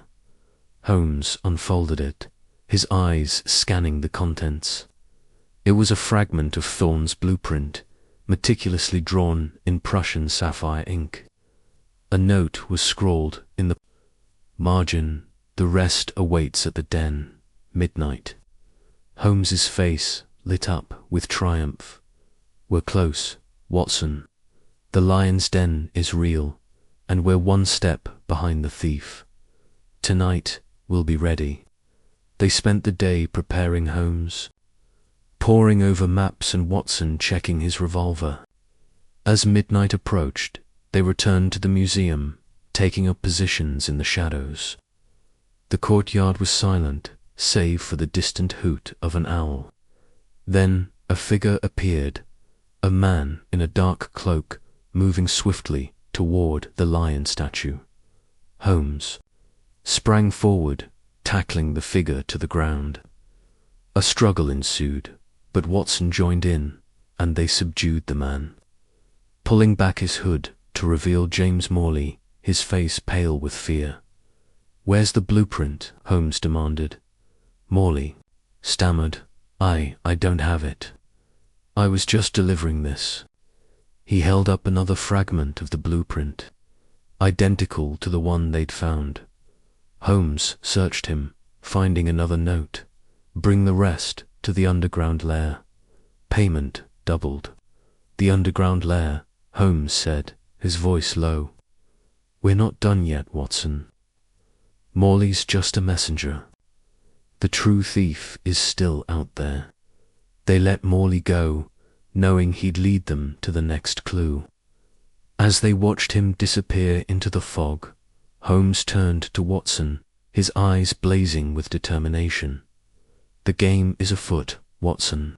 Tomorrow we find the lairand, the mastermind behind this deception." The trail of ink had led them this far, but the puzzle was far from solved. Somewhere in London's underbelly, the blueprint waited, and with it, the truth. Chapter 5. The midnight stakeout. The fog hung low over London, a thick grey shroud that muffled the clatter of hooves and the distant cries of night vendors. Sherlock Holmes and Dr. John Watson sat in the shadowed recess of a narrow alley there, eyes fixed on the dimly lit window of Victor Crane's lodgings across the street. The building was a shabby affair, its brickwork stained with soot, its windows warped and grimy. A single gas lamp flickered at the corner, casting long, wavering shadows that danced like spectres in the mist. Holmes, wrapped in a dark overcoat, his sharp features half hidden beneath the brim of his deerstalker, sat motionless, his gaze unyielding. Beside him, Watson shifted uncomfortably on the crates they'd commandeered as a makeshift bench, his breath visible in the chill air. The night was cold, the kind of cold that seeped into the bones, and Watson pulled his scarf tighter, glancing at his companion. "How long do we intend to sit here, Holmes?" he whispered, his voice barely audible over the faint drip of water from a nearby gutter. "It's been hours, and we've seen nothing but a stray cat and a drunkard stumbling home." Holmes's lips twitched into the faintest of smiles, though his eyes never left the window. "Patience, Watson. The game is afoot, and our quarry is not so careless as to reveal himself without provocation. Crane is a man of secrets, and secrets have a way of surfacing under the cover of night." Watson sighed, rubbing his hands together for warmth. He trusted Holmes implicitly, but the long hours of waiting in the damp and cold tested even his seasoned patience.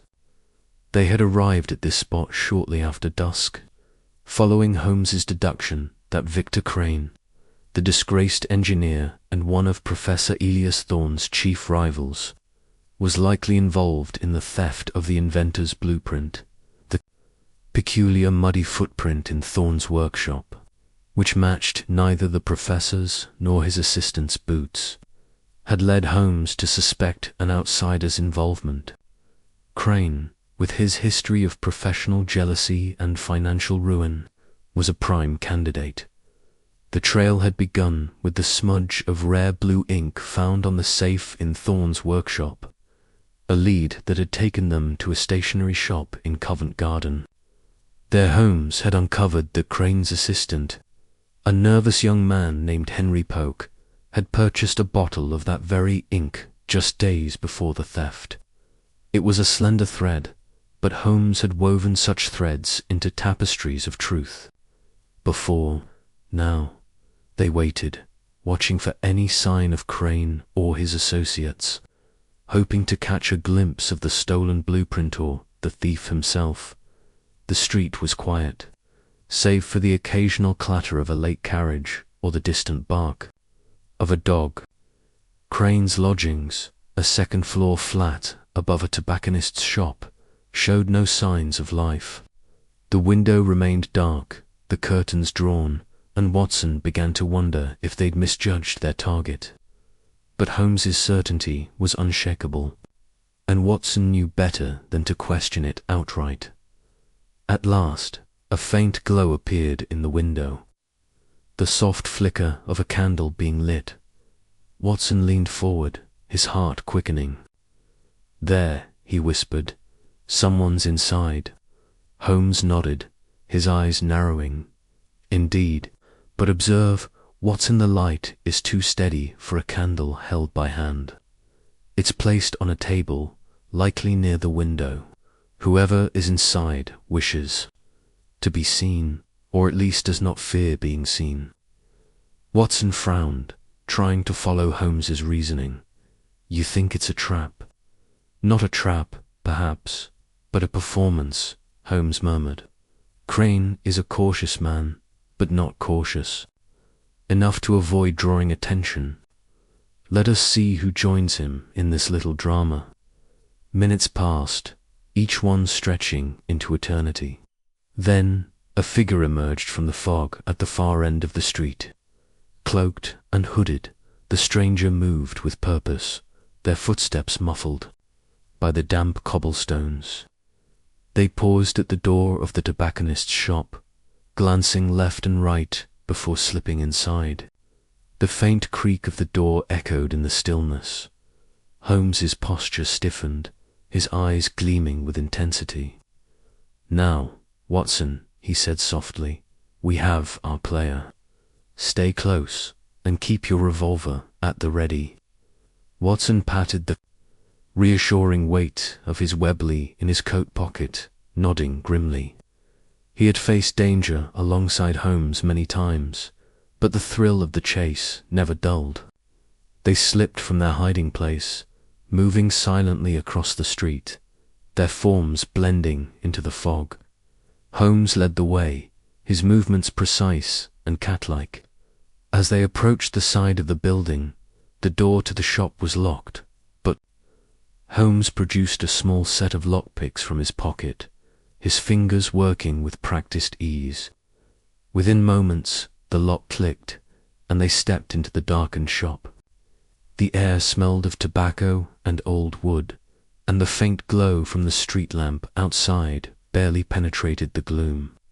A narrow staircase at the back led to Crane's flat, and Holmes ascended without hesitation, Watson close behind, Dot at the top. They paused before a weathered door.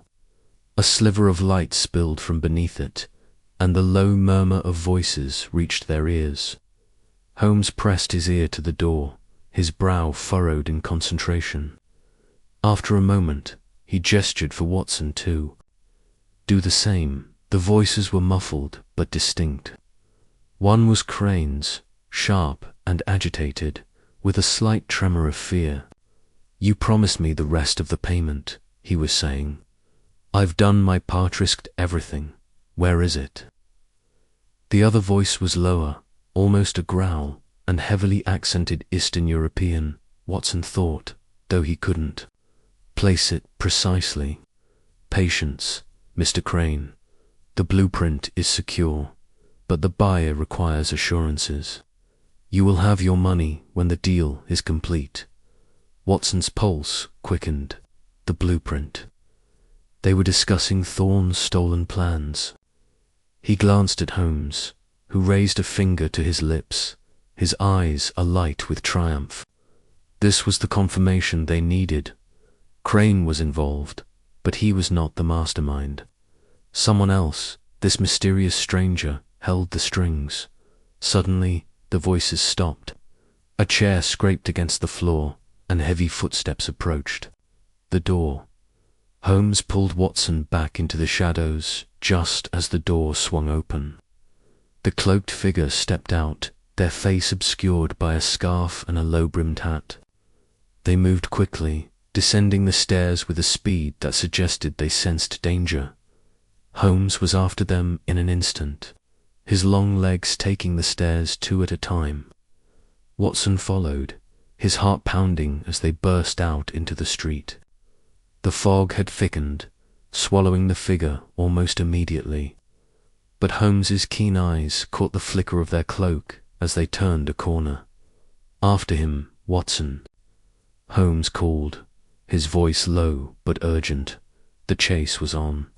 They sprinted through the fog-choked streets, their footsteps echoing off the damp stone walls. The figure was fast, weaving through alleys and side streets with the ease of someone who knew the city well. Watson's lungs burned, but he kept pace, driven by the thrill of the pursuit and Holmes's relentless determination. The figure darted into a narrow passage, barely wide enough for two men to walk abreast. Holmes followed without hesitation, his coat flapping behind him. Watson struggled to keep up, his boots slipping on the slick cobblestones. The passage opened into a small courtyard, surrounded by high brick walls. The figure was nowhere in sight. Holmes stopped, his head tilted, listening. Watson caught his breath, scanning the shadows. "Where did he go?" he panted. Holmes raised a hand, silencing him. For a moment, there was nothing but the drip of water and the distant hum of the city. Then a faint scrape came from above. Holmes's head snapped up, and Watson followed his gaze to the rooftop of a low building at the courtyard's edge. The figure was there, a dark silhouette against the grey sky, scrambling over the tiles. Holmes didn't hesitate. He ran to the wall, finding handholds in the crumbling brick, and began to climb. Watson, less agile but no less determined, followed suit, his fingers scraping against the rough surface. They reached the roof just in time to see the figure leap to the next building, landing with a thud and continuing their flight. The rooftops of London were a treacherous maze, a jumble of chimneys, skylights, and sloping tiles slick with damp. Holmes moved with uncanny grace, his balance perfect, even as the fog obscured his path. Watson, heavier and less sure-footed, struggled to keep up, his heart hammering as he navigated the uneven terrain. The figure was gaining ground, their silhouette fading into the mist. Holmes pushed harder, leaping from one rooftop to another, his eyes locked on his quarry. Watson followed, his mind racing with the implications of what they'd overheard. The blueprint was not in Crane's possession, but he was clearly involved. Who was this stranger, and who was the buyer they spoke of? The stakes were higher than Watson had realized Thorne's invention. A steam-powered automaton capable of feats beyond current technology could shift the balance of power if it fell into the wrong hands. At last, the figure reached the edge of a rooftop and hesitated, glancing down at the street below. Holmes seized the moment, closing the distance with a burst of speed. He lunged, his fingers brushing the edge of the figure's cloak, but they twisted away, leaping into the fog below. A muffled thud followed, and then silence. Holmes and Watson reached the edge, peering down into the alley. The fog was too thick to see clearly, but there was no sign of movement. The figure had vanished. "Blast it," Watson muttered, his breath ragged. "We had him." Holmes's expression was unreadable, his eyes scanning the darkness. "Not quite, Watson," he said softly, "but we have gained more than you realize." He reached into his pocket and produced a small scrap of fabric, torn from the figure's cloak during their brief struggle. It was coarse, dark wool, with a faint metallic sheen that caught the dim light. Holmes examined it closely, his lips curving into a faint smile. "What is it?" Watson asked, still catching his breath. "A clue, Watson," Holmes replied, tucking the fabric away. "A thread, quite literally, that may yet unravel this mystery. Come, we must return to Crane's lodgings. Our friend may have escaped, but he has left us a trail." They retraced their steps, descending from the rooftop and making their way back to the tobacconist's shop. The street was quiet now, the fog thicker than ever. Crane's window was dark again, the candle extinguished. Holmes paused at the door, his expression thoughtful. "Crane is not the mastermind," he said, almost to himself. "He is a pawn, played by someone with greater cunning. The blueprint is still out there, and our masked friend is the key." Watson nodded, his mind still reeling from the chase. "What now, Holmes?" "Now, Watson," Holmes said, his eyes glinting in the lamplight, "we follow the thread, and we prepare for the next act in this curious drama." They slipped back into the fog, leaving Crane's lodgings behind. The night was far from over, and Watson knew that Holmes would not rest until the blueprint was found and the thief brought to justice. As they walked, the city seemed to close in around them, its secrets hidden in the mist, waiting for Sherlock Holmes to uncover them. The hours that followed were a blur of activity. Holmes led Watson back to Baker Street, where he set to work, analyzing the scrap of fabric. Under the light of his desk lamp, he examined it with a magnifying glass, noting its weave, its texture, and the faint metallic sheen. He then turned to his chemical apparatus, subjecting the fabric to a series of tests, dipping it in solutions, holding it over a flame, and scrutinizing the results with an intensity that Watson found both fascinating and exhausting. "It's a blend of wool and a synthetic fiber," Holmes announced at last, leaning back in his chair. "Uncommon in London, but not unknown. The metallic sheen suggests a treatment used in certain industrial applications, likely a fire-resistant coating. This is no ordinary cloak, Watson. It was made for someone who works in dangerous conditions, or who wishes to appear as such." Watson frowned, trying to piece it together. A factory worker, perhaps, or someone posing as one. "Precisely," Holmes said, his eyes gleaming. "But the weave is too fine for a common labourer's garment. This was tailored, and tailored well. Our masked friend is no mere thug. He is a professional, likely hired for this specific task." Holmes rose and began pacing the room, his pipe in hand, though he did not light it. "Consider the facts, Watson. The blueprint was stolen from a locked safe, with no signs of forced entry save for a broken window that was likely a diversion. The muddy footprint suggests an outsider, but the ink smudge points to someone with access to Crane's circle. Crane himself is involved, But he is not the mastermind. He is too desperate, too easily manipulated. The masked figure we chase tonight is the key, but he is not working alone. There is a larger game at play, and we must uncover the players before the blueprint leaves London. Watson nodded, though his head was spinning. And the next step, Holmes stopped pacing and turned to face him, a spark of excitement in his eyes. The next step, Watson, is to attend Lady Beatrice Harrow's masquerade ball tomorrow night. If Crane is a pawn, then Lady Harrow may well be another. Her wealth and influence make her a likely target for whoever is behind this, and I suspect she knows more than she has let on. We shall infiltrate her ball, observe her guests, and see what secrets we can uncover. Watson raised an eyebrow. A ball, Holmes, you despise such gatherings. Holmes's smile was wry. I despise their frivolity, Watson, but I appreciate their utility. A masquerade is the perfect stage for deception, and deception is precisely what we seek. Now, get some rest.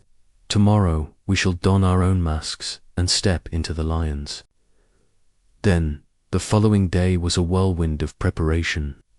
Holmes sent a series of telegrams, summoning his network of informants, the irregulars, as he called them, to gather information on Lady Harrow's guests and her recent activities.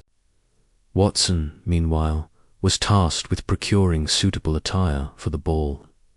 He returned to Baker Street with 2 formal suits and a pair of simple but elegant masks, one black and one silver, which Holmes approved with a nod as evening approached. They dressed in silence, the weight of the mission settling over them. Holmes's suit was impeccably tailored, his black mask giving him an air of quiet menace. Watson, in his silver mask, felt oddly out of place, as though he were playing a role in one of Holmes's elaborate games. But he trusted his friend, and he knew that whatever lay ahead, Holmes would be ready. They arrived at Lady Harrow's mansion in Mayfair, just as the sun dipped below the horizon, painting the sky in shades of crimson and gold. The mansion was a grand affair, its marble facade gleaming in the gaslight, its windows aglow with the warmth of chandeliers. Carriages lined the street, disgorging men and women in elaborate costumes and masks, their laughter and chatter filling the air. Holmes and Watson slipped into the crowd, their masks concealing their identities. The ballroom was a spectacle of opulence, with gilded mirrors, crystal chandeliers, and a floor polished to a mirror-like sheen. Guests swirled in a kaleidoscope of color, their masks ranging from simple dominoes to elaborate creations adorned with feathers and jewels. A string quartet played in the corner, their music a lively counterpoint to the hum of conversation. Holmes's eyes scanned the room, taking in every detail, the way a woman's hand lingered on a man's arm, the nervous glance of a footman, the subtle exchange of a folded note between 2 masked figures. Watson followed his lead, trying to mimic his friend's keen observation, though he knew he could never match Holmes's uncanny perception. There, Holmes murmured, nodding toward a tall woman in a crimson gown, her face hidden behind a golden mask shaped like a lion's head. That is Lady Harrow. Observe her posture. She is confident, but there is tension in her shoulders. She is playing the gracious host, but she is on edge. Watson squinted, trying to see what Holmes saw. Lady Harrow was surrounded by admirers, her laughter bright but brittle. She moved with the grace of a queen, but there was something guarded in her demeanor, as though she were hiding a secret. Holmes leaned closer, his voice barely a whisper. We must get closer, Watson. I suspect she knows more about the blueprint than she has admitted. Keep your eyes open for anyone who seems overly interested in her or in us. They moved through the crowd, blending seamlessly with the other. Guests. Holmes was a master of disguise, his mannerisms shifting to match the carefree arrogance of the aristocracy. Watson did his best to keep up, though he felt like an imposter among the glittering throng. As they approached Lady Harrow, Holmes struck up a conversation with a nearby gentleman, using the opportunity to position himself within earshot. Watson lingered nearby, pretending to admire a painting on the wall while listening intently. Lady Harrow was speaking to a man in a black velvet mask, his voice low and urgent. "You assured me it would be handled," she said, her tone sharp. Despite her smile, "I will not be implicated in this mess." The man's response was too quiet for Watson to catch, but Holmes's eyes narrowed, and Watson knew he had heard every word. The conversation ended abruptly as Lady Harrow excused herself, gliding toward the center of the room to greet a new arrival. Holmes pulled Watson aside, his expression grim. "She is involved, Watson, but not as the mastermind. She is protecting someone or something. We must find her private quarters.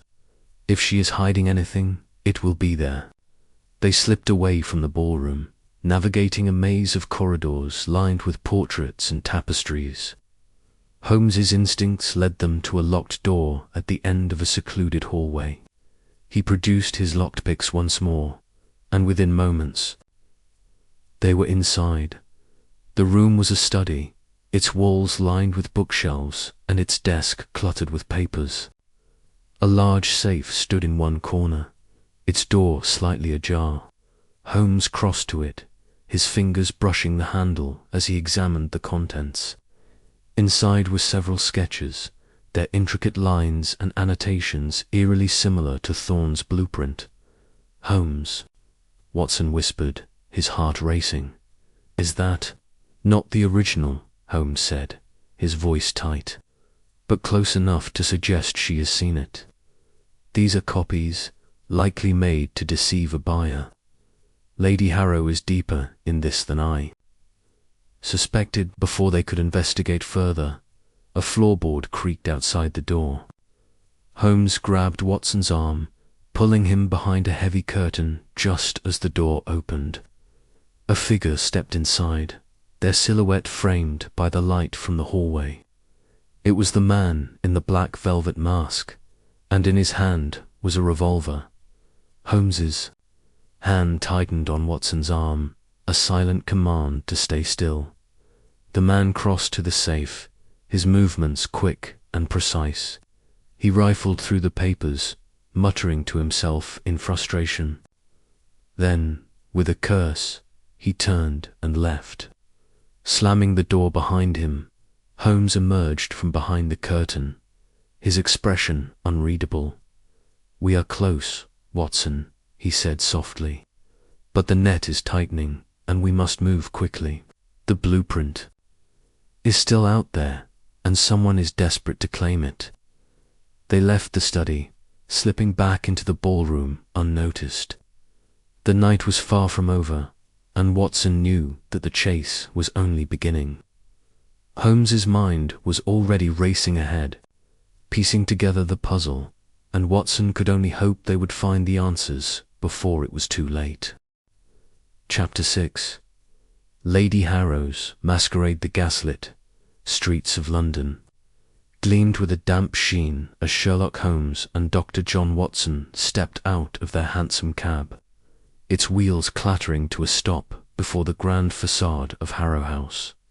The mansion loomed like a Baroque fortress, its tall windows aglow with the flickering warmth of chandeliers, casting golden light onto the cobblestones below. A steady stream of carriages disgorged their passengers, men in tailcoats and women in shimmering gowns, their faces hidden behind ornate masks. The air buzzed with anticipation, the kind that only a grand ball could summon in the heart of the city's elite. Holmes adjusted his black domino mask, its edges lined with silver filigree, and tugged at the cuffs of his immaculate evening suit. "A masquerade, Watson," he murmured, his voice low and sharp with focus. "The perfect stage for deception. Every smile conceals a motive, every glance a calculation. Stay vigilant." Watson, clad in a simpler mask of deep burgundy, nodded, though his eyes betrayed a flicker of unease. "I don't like it, Holmes. All these masks sits like chasing shadows in a fog. How are we to spot anything suspicious in this crowd?" Holmes's lips twitched into a faint smile. "Shadows, cast patterns, my dear Watson, and patterns, no matter how faint, reveal the truth. Tonight we seek Lady Beatrice Harrow's secrets. Her invitation was no coincidence. She knows we're circling her." The invitation had arrived at Baker Street that morning, embossed with gold leaf and sealed with the Harrow family crest. It was addressed to Holmes specifically, a calculated move that had piqued his curiosity. Lady Harrow, a wealthy industrialist with a reputation for ruthless ambition, was one of Professor Elias Thorne's chief rivals. Her factories churned out steam engines and mechanical contraptions that rivaled Thorne's inventions, and her interest in his stolen blueprint was undeniable. Holmes had accepted the invitation not out of courtesy, but because he suspected Lady Harrow was dangling bait and he intended to bite. But on his own terms, the two men ascended the marble steps, joining the throng of guests filtering through. The towering oak doors. Inside, the ballroom was a spectacle of opulence. Crystal chandeliers hung like frozen waterfalls, their light refracting across gilded mirrors and polished floors. The orchestra played a lilting waltz, and masked figures swirled in elegant patterns, their laughter mingling with the clink of champagne glasses. Servants in crisp livery glided through the crowd, offering trays of delicate hors d'oeuvres and flutes of sparkling wine. Holmes's sharp eyes scanned the room, taking in every detail the way a gentleman's glove was slightly worn at the thumb, the nervous fidgeting of a lady's fan, the subtle exchange of glances between two masked figures near the grand staircase. Watson, ever the soldier, kept his posture rigid, his hand instinctively brushing the pocket where his revolver lay concealed. "Relax, Watson," Holmes said, his voice barely audible over the music. "You're as stiff as a guardsman on parade. Blend in, observe." Watson grunted, accepting a glass of champagne from a passing servant. "Easier said than done. This place feels like a lion's den." "An apt metaphor," Holmes replied, his eyes narrowing as he spotted their hostess across the room. Lady Beatrice Harrow stood at the center of a small circle of admirers, her presence commanding despite the peacock feather mask that obscured half her face. Her gown, a deep emerald green, shimmered with intricate beadwork, and her auburn hair was piled high in an elaborate arrangement of curls. She held a fan in one gloved hand, flicking it with a grace that belied the steel in her. "Posture, there she is," Holmes said, steering Watson toward a marble pillar where they could observe without drawing attention. "Notice her poise, Watson. She's not merely hosting, she's performing. Every gesture is calculated to draw eyes, to distract." Watson frowned, sipping his champagne. "You think she's hiding something?" "I know she is," Holmes said. "The question is what and where. Her invitation was too deliberate, too timely. She wants us here, either to gauge our progress or to throw us off the scent." The waltz ended, and a new melody began, slower and more haunting. Couples shifted on the dance floor, their masks creating an eerie tableau of faceless elegance. Holmes's gaze darted to the edges of the room, where servants moved with practiced efficiency, their eyes downcast but their movements precise. One, a young man with a sharp jawline and a tray of crystal glasses, lingered near a velvet-curtained alcove longer than necessary. Holmes's eyes lingered on him, noting the way his fingers twitched as he adjusted his tray. "Watson," Holmes said softly, "keep an eye on that servant by the alcove. He's out of rhythm with the others." Watson followed Holmes's gaze, his brow furrowing. "You think he's involved?" "Possibly, or he's merely nervous. Either way, he's a thread to pull." Before Watson could respond, Lady Harrow's voice cut through the murmur of the crowd. "Mr. Sherlock Holmes," she called, her tone warm but laced with a challenge. She glided toward them, her fan fluttering like a bird's wing. "I'm delighted you could join us tonight. And Dr. Watson, of course." Holmes bowed slightly, his mask hiding the intensity of his gaze. "Lady Harrow, your hospitality is as renowned as your ingenuity. I could hardly decline such an invitation." She laughed, a sound like breaking glass. "Flattery, Mr. Holmes.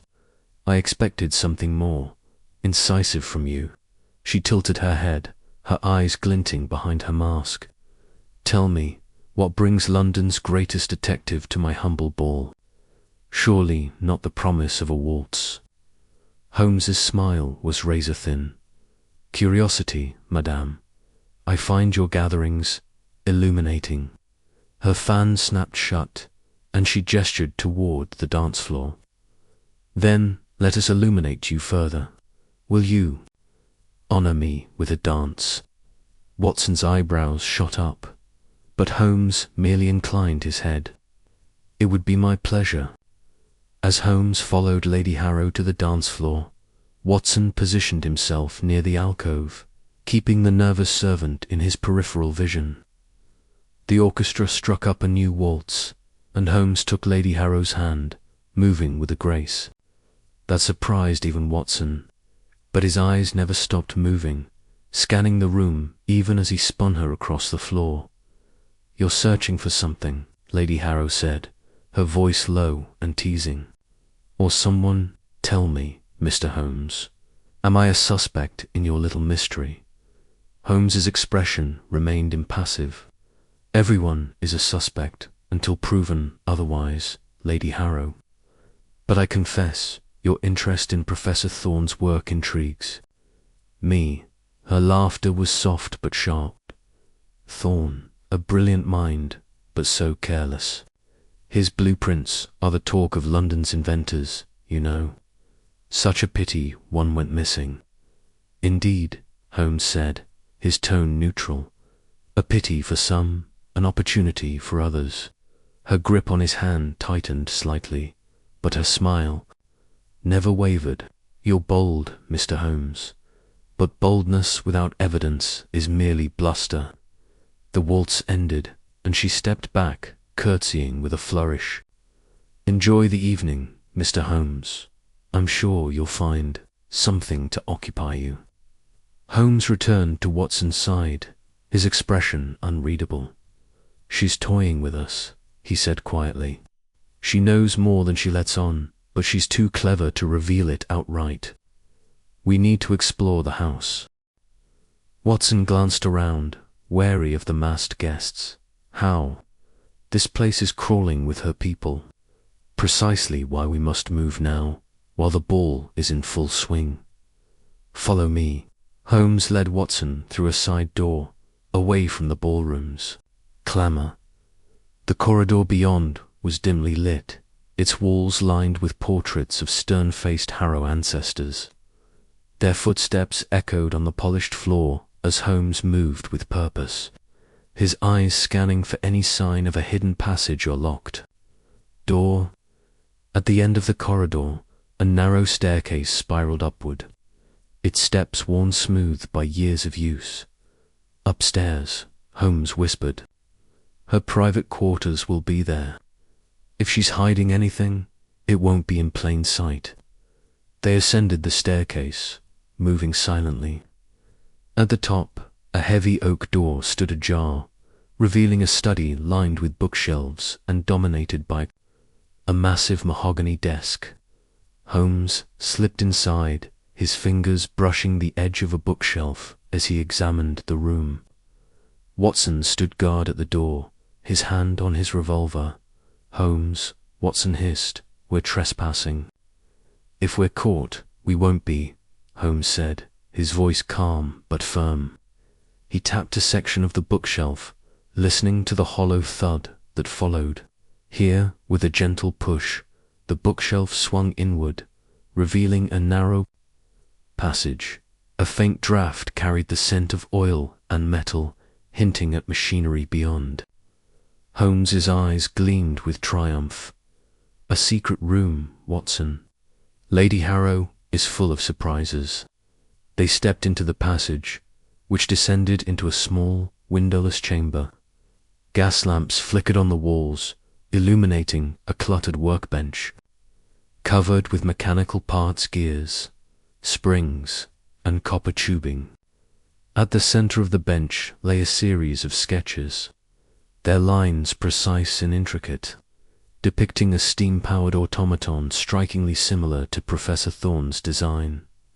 Holmes picked up a sketch, his fingers tracing the blueprint's edges.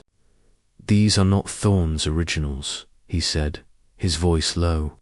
"They're copies, but remarkably accurate. She's either seen the blueprint or had it described to her in detail." Watson peered over his shoulder, his face grim. "So she's the thief?" "Not necessarily," Holmes said, his eyes narrowing. "She may be a link in the chain, but not the mastermind. These sketches are incomplete, missing key components. She's trying to reverse engineer Thorne's work, but she doesn't have the full picture." A faint creak from the passage made Watson spin, his revolver half drawn. Holmes raised a hand, signaling silence. The creak came again, closer now, followed by the soft shuffle of footsteps. Holmes gestured toward a stack of crates in the corner, and they ducked behind them just as a figure entered the room. It was the nervous servant from the ballroom, his mask now removed, revealing a young face pale with anxiety. He carried a small leather case, which he placed on the workbench with trembling hands. He glanced around, then opened the case, revealing a single sheet of paper, fragment of Thorne's blueprint, its edges torn as if ripped from a larger whole. Holmes's eyes locked onto the paper, his mind racing. "That's a piece of the original," he whispered. "He's delivering it to her." The servant hesitated, then slipped a note beneath the sketch before hurrying out of the room. Holmes waited until the footsteps faded, then darted to the workbench. He snatched the note and unfolded it, his eyes scanning the hurried scrawl.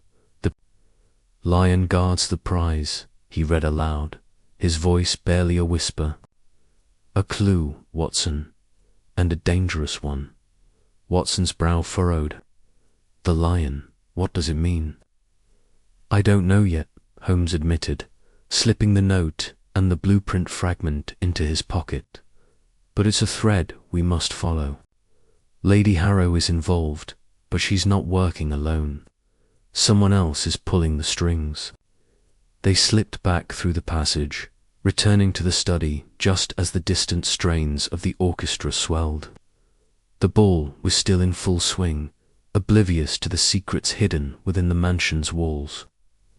Holmes closed the bookshelf behind them, ensuring no trace of their intrusion remained.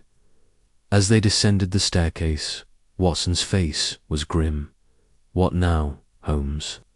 We can't confront her here, not without proof." "No," Holmes agreed, his mind already racing ahead. "But we have a piece of the puzzle now. The lion guards the prize. Watson, we need to find out what tore who that lion is." They re-entered the ballroom, blending seamlessly into the masked crowd.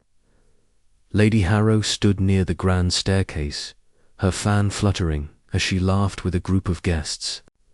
Her eyes met Holmes's across the room, and for a moment, the air seemed to crackle with unspoken challenge. "She knows we're on to her," Watson muttered.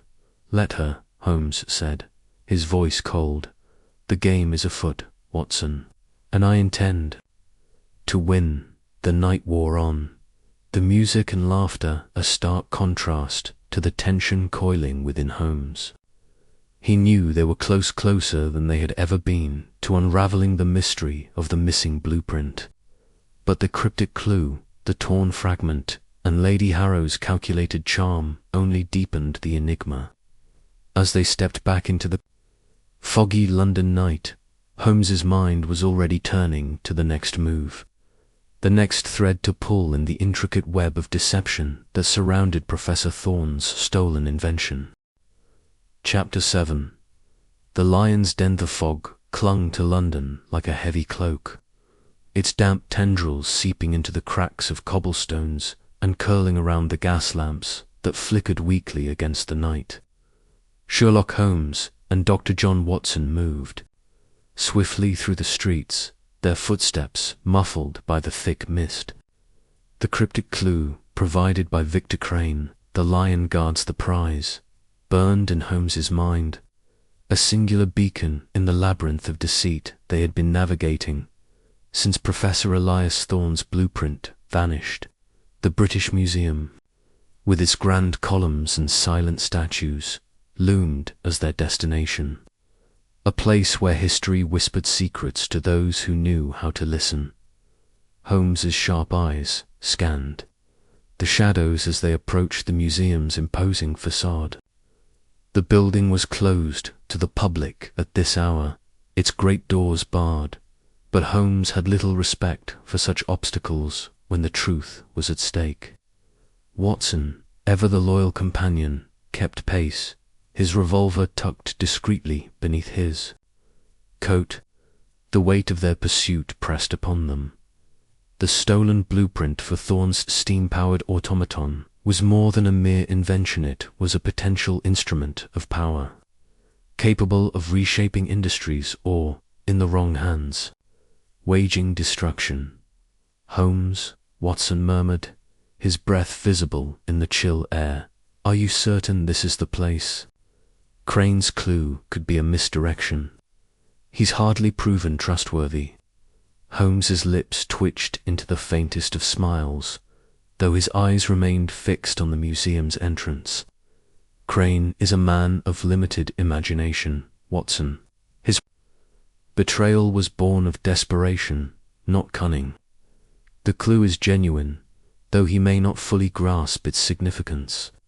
The lion, the prize symbols of strength and treasure. The British Museum houses many lions, but one in particular stands out. The Assyrian lion reliefs monumental and guarding secrets of empires past. If the blueprint is hidden, it will be there."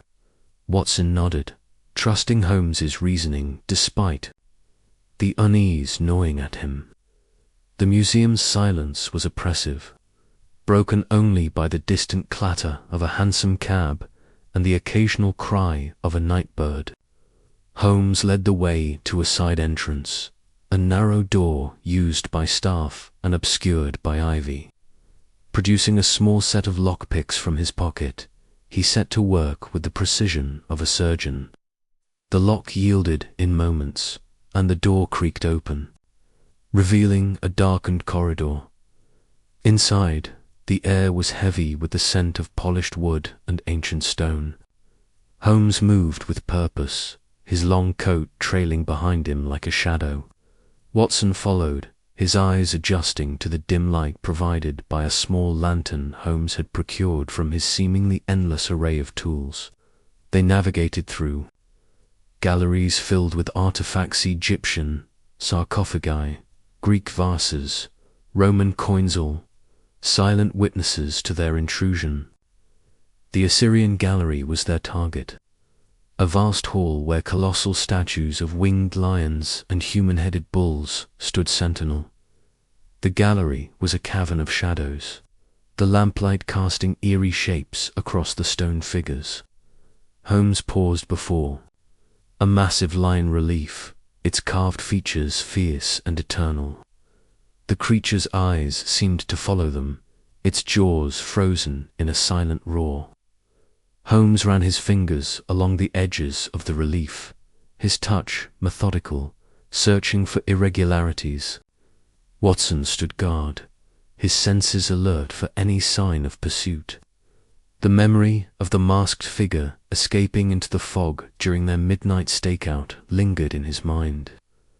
A reminder that they were not alone in this game. "Here," Holmes said, softly, his fingers pausing at a seam in the stone. It was subtle, almost invisible to the untrained eye, but to Holmes it was as clear as a shout. He pressed against the seam, and a faint click echoed in the stillness. A small panel, no larger than a book, slid open, revealing a hidden compartment within the lion's base. Inside lay a folded piece of parchment, its edges frayed and stained. Holmes carefully extracted it, unfolding it with the reverence of a scholar handling a sacred text. "It's a fragment," he said, holding the parchment to the light. The paper bore intricate diagrams, gears, pistons, and steam valves, zone unmistakably part of Thorne's blueprint. But it was incomplete, a single piece of a larger puzzle. "The rest is still out there, Watson. This is a taunt, a breadcrumb meant to lead us deeper." Watson frowned, peering over Holmes's shoulder. Why hide only a piece? If the thief has the blueprint, why not keep it whole? Holmes's eyes gleamed with the thrill of the chase. "To divide and conquer, my dear Watson. The blueprint's value lies in its completeness. By scattering its parts, the thief ensures no single rival can claim the prize. This fragment is a lure, meant to draw us or someone else to the next hiding place. We must deduce where the trail leads next." As Holmes spoke, a faint sound reached their ears, soft scrape like a boot against stone.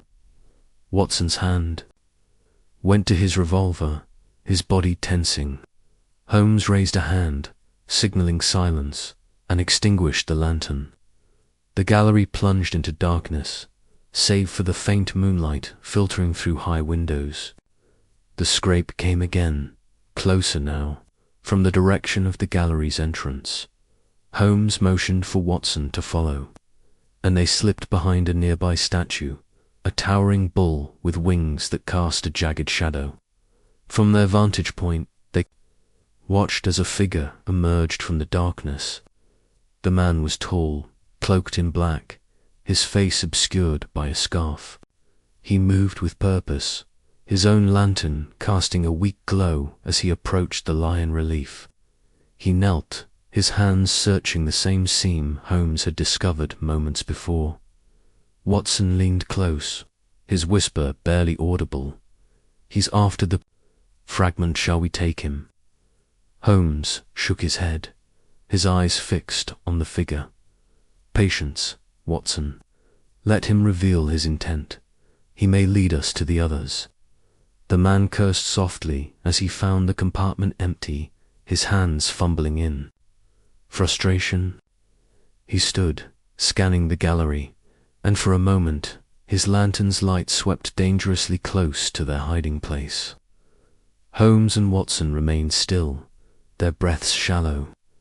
The man turned away, muttering to himself, and began to move toward the gallery's far end, where another lion statue stood. Holmes signaled for Watson to follow, and they trailed the figure at a distance, moving silently through the shadows. The man stopped before the second lion, his hands probing its base. Another click, another hidden compartment, but this one too was empty. The man's frustration grew, his movements jerky as he searched for clues. Holmes's eyes narrowed, his mind racing. The thief or thieves had anticipated pursuit, scattering the blueprint's fragments across multiple hiding places. But why the museum? Why lions? As the man turned to leave, Holmes stepped forward, his voice cutting through the silence like a blade. "You seem to have lost something, sir. Perhaps I can assist." The man spun, his lantern clattering to the floor. In the dim light, his scarf slipped, revealing a face Watson recognized from their investigation. Thomas Reddington, Lady Beatrice Harrow's steward. His eyes widened in panic, and he bolted toward the exit, his footsteps echoing in the vast hall after him. Holmes barked, and the chase was on. They pursued Reddington through the museum's labyrinthine corridors, past cases of artifacts and down marble staircases. He was fast, but Holmes was relentless, his long strides eating up the distance. Watson kept pace, his heart pounding as they burst through a side door into the foggy night. Reddington darted across the museum's courtyard, heading for the street, where a waiting carriage stood, its horses snorting in the mist. Holmes lunged, tackling Reddington to the ground just as he reached the carriage. The two men struggled, but Holmes's strength and precision prevailed. He pinned Reddington, wrenching the scarf from his face. Watson arrived, revolver drawn, ensuring no one else emerged from the carriage. "Speak, Reddington," Holmes said, his voice cold. "Where is the rest of the blueprint? Who sent you?" Reddington's eyes darted wildly, but fear loosened his tongue. "I don't have it, I swear. Lady Harrowshe ordered me to retrieve the fragment. She said it was hidden here, but I don't know where the rest is." Holmes's grip tightened. "And the other fragments, who else seeks them?" "I don't know," Reddington gasped. "There's someone else. They've been one step ahead, taking the pieces before we could. I was only following orders." Holmes released him, standing swiftly. "Take him to Lestrade, Watson. Ensure he's held for questioning. I must return to the lion reliefs. There's more to this puzzle." Watson hesitated, reluctant to leave Holmes alone, but a nod from his friend reassured him. He hauled Reddington to his feet, guiding him toward the street to find a constable. Holmes, meanwhile, returned to the gallery, his mind a whirl of connections. The lion statues, the hidden compartments, the scattered blueprint. It was a game. A challenge set by a mind as sharp as his own, but whose? Back in the Assyrian gallery, Holmes examined the second lion statue. The compartment Reddington had opened was empty, but a faint mark caught his eye, a smudge of the same rare blue ink they had found on Thorne's safe. It was no coincidence. The thief was leaving a trail, either by design or carelessness. Holmes traced the ink to a nearby pedestal, where a small bronze plaque described the lion reliefs. Beneath the plaque, he found another seam, another compartment. This one held a second fragment of the blueprint, its diagrams more detailed, showing the automaton's power saucer, compact steam engine of remarkable ingenuity. Holmes pocketed the fragment, his mind racing. 2 pieces found, but how many remained? The blueprint had been divided with surgical precision, each fragment a vital part of the whole. The thief's plan was becoming clear: to sell the pieces separately, maximizing profit while minimizing risk.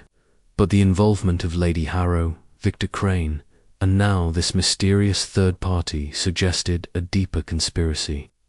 Was Thorne himself a victim, or was he playing a part in this elaborate charade? As dawn broke over London, Holmes stood alone in the gallery, the lion reliefs looming around him. The fog outside was lifting, but the mystery remained thick. He knew the next step would take him deeper into the web of deceit, to a place where the final pieces of the blueprint, the truth, awaited. The lion guarded the prize, but the hunter was Sherlock Holmes. and no prey could evade him for long. The trail led next to the docks, where whispers of a clandestine auction for rare artifacts had surfaced. Holmes suspected the remaining blueprint fragments would be there, offered to the highest bidder, perhaps a foreign agent, as Watson's discovery of Thorne's assistant's correspondence had hinted. The game was far from over, and Holmes was ready to play his next move. He left the museum, the second fragment secure in his coat, and stepped into the morning light. London was waking, its streets filling with the clamour of life, but for Holmes, the city was a chessboard, and he was closing in on checkmate. The lion's den had yielded its secrets, but the hunt was far from over. Chapter 8. The lion's den. The fog clung to London's streets like a shroud, muffling the clatter of hooves and the distant cries of newspaper boys. Sherlock Holmes and Dr. Watson moved swiftly through the mist, their footsteps echoing on the cobblestones as they approached the grand edifice of the British Museum. The cryptic clue provided by Victor Crane, "The Lion Guards the Prize," had set Holmes's mind ablaze with possibilities. And now, as the museum's imposing silhouette loomed before them, the detective's sharp eyes glinted with anticipation. "Watson," Holmes said, his voice low but steady, "the lion is no mere metaphor. It is a literal marker, a sentinel of stone. The British Museum houses many such statues, but I suspect our quarry lies with one in particular." Watson, clutching his revolver beneath his coat, nodded. "You're certain this is the place? Crane's clue could be a misdirection." Holmes's lips curled into a faint smile. "Crane is desperate, not foolish. His betrayal by his employer has left him cornered, and this clue is his attempt to barter for leniency. No, Watson, the lion is here, and with it, a piece of Professor Thorne's blueprint." The museum's great doors were locked, the hour long past closing, but Holmes had little regard for such obstacles. Producing a slender lockpick from his coat, he knelt before the side entrance, his fingers moving with the precision of a surgeon. Within moments, the lock clicked, and the door creaked open. The two men slipped inside, the air cool and heavy, with the scent of polished stone and ancient relics. The interior was a labyrinth of shadows. The vast halls, lit only by the faint glow of gas lamps turned low. Marble statues and glass cases lined the corridors, their contents silent witnesses to the night's unfolding drama. Holmes led the way, his stride purposeful, as if the museum's layout were as familiar to him as Baker Street. Watson followed, his eyes darting to every corner. Half expecting an ambush, they reached the Egyptian gallery, where colossal statues of pharaohs and gods stood in solemn rows. At the far end, a pair of granite lions flanked a massive sarcophagus, there carved, eyes staring into the darkness. Holmes paused, his gaze fixed on the lion to the right. Its base was slightly askew, a detail imperceptible to the untrained eye, but glaring to the detective. "Here," Holmes murmured, running his fingers along the lion's pedestal. His touch was light, probing, until a faint click echoed in the stillness. A small panel slid open, revealing a narrow compartment within the stone. Watson leaned closer, his breath catching as Holmes withdrew a folded piece of paper, its edges frayed and stained. "The blueprint," Watson whispered, "or part of it, at least." Holmes unfolded the paper with care, revealing intricate diagrams of gears and pistons, unmistakably part of Professor Elias Thorne's steam-powered automaton. Yet the sheet was incomplete, a jagged tear running along one side. "This is but a fragment," Holmes said, his voice tinged with frustration. The rest remains in the thief's possession. We are close, Watson, but the game is not yet won. As Holmes pocketed the fragment, a faint scuff sounded from the adjacent gallery. Watson's hand tightened on his revolver, but Holmes raised a finger, signaling silence. The detective's eyes narrowed, his head tilting as he listened to the rhythm of the approaching footsteps, deliberate and solitary. Without a word, he motioned for Watson to follow, and they melted into the shadows behind a display of Assyrian reliefs. A figure emerged into the Egyptian gallery, cloaked, in a dark overcoat and moving with the caution of a hunted animal. The dim light caught the glint of a scarf pulled high, obscuring the face. But Holmes's keen gaze noted the figure's slight build and the faint limp in their gait. They approached the lion statue, pausing to inspect the open compartment with a muttered curse. "Too late," Holmes whispered, his voice barely audible. "They've come to retrieve their prize, only to find it gone." The figure lingered, their hands searching the compartment frantically before turning to scan the gallery. Holmes stepped forward, his voice cutting through the silence like a blade. "Good evening. I trust you're disappointed to find your hiding place compromised." The figure froze, then bolted toward the exit, their footsteps echoing in the cavernous hall. Holmes and Watson gave chase, their boots pounding against the marble floor. The figure darted through the Greek gallery, weaving between statues and columns, but Holmes's long strides closed the gap. Watson, though slower, kept pace.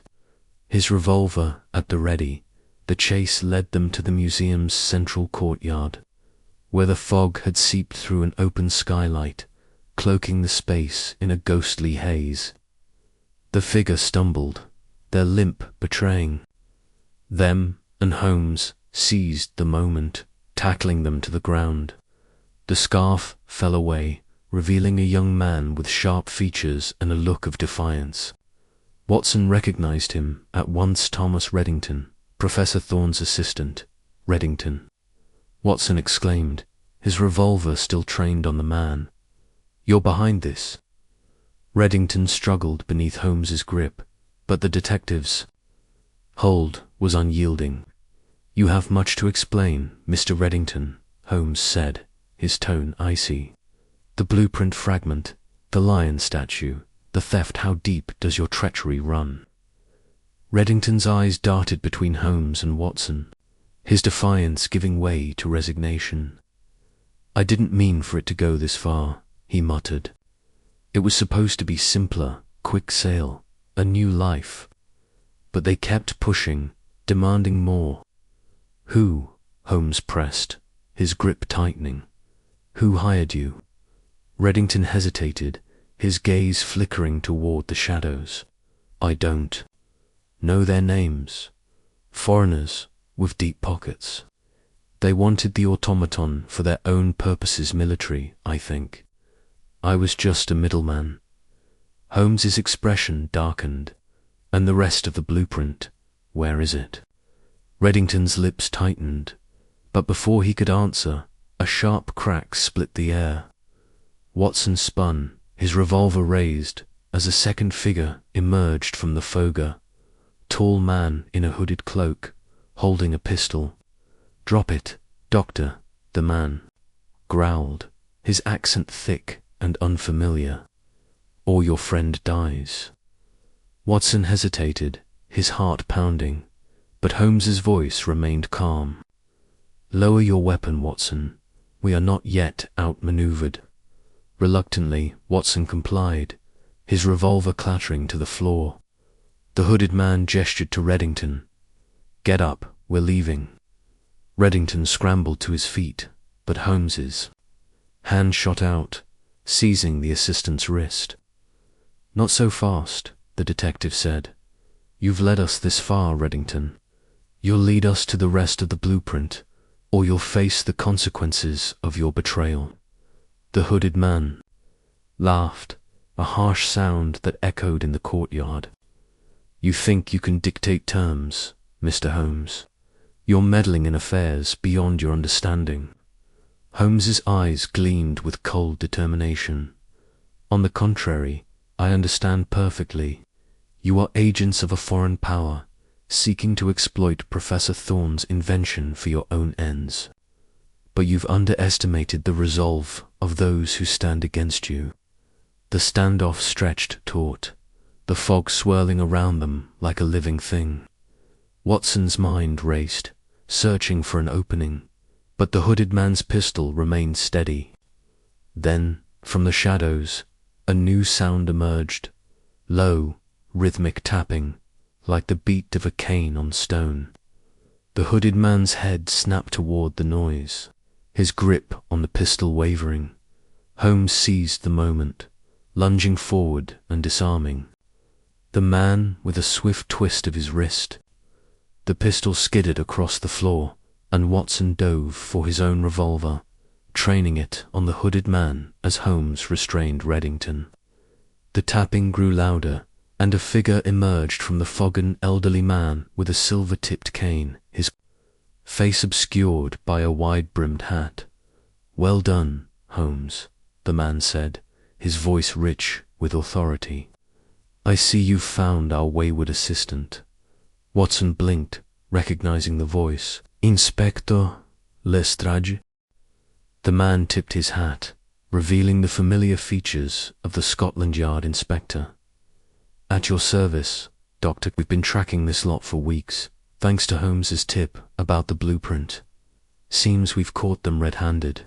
Holmes's expression remained impassive, but Watson sensed a flicker of satisfaction in his friend's eyes. "The blueprint fragment is secure," Holmes said, holding up the torn paper, "but the rest remains at large. Reddington, you will take us to it now." Reddington, pale and trembling, nodded. "It's not far. An old warehouse in Whitechapel, I can show you." Lestrade signalled to a pair of constables who emerged from the shadows, their lanterns cutting through the fog. "Take this one," he said, gesturing to the hooded man, "and keep an eye on Reddington. He's not to be trusted." As the constables secured the prisoners, Holmes turned to Watson. "We are nearing the end, my friend. The warehouse will hold the answers. We seek and, I suspect, the true mastermind behind this affair." The journey to Whitechapel was a tense one, the fog growing thicker as they moved deeper into the city's underbelly. Reddington, flanked by constables, led the way, his limp more pronounced under the strain of his capture. Holmes's mind was a whirlwind of calculations, piecing together the fragments of the case, the broken window, the rare blue ink, Lady Harrow's sketches, and now the lion's den. The puzzle was nearly complete, but one piece remained elusive: the identity of the foreign power orchestrating the theft. The warehouse loomed ahead, a crumbling relic of London's industrial past. Its windows were boarded, its walls streaked with grime, but a faint light flickered within, betraying signs of life. Holmes signalled for silence, his eyes scanning the building's exterior for traps or sentries. Finding none, he motioned for the group to advance, his lockpick once again making short work of the rusted door. Inside, the air was thick with the smell of oil and metal. Crates and machinery cluttered the space, and at the far end a workbench glowed under the light of a single lamp. Spread across it was the missing portion of Thorne's blueprint, its intricate diagrams illuminated like a treasure map.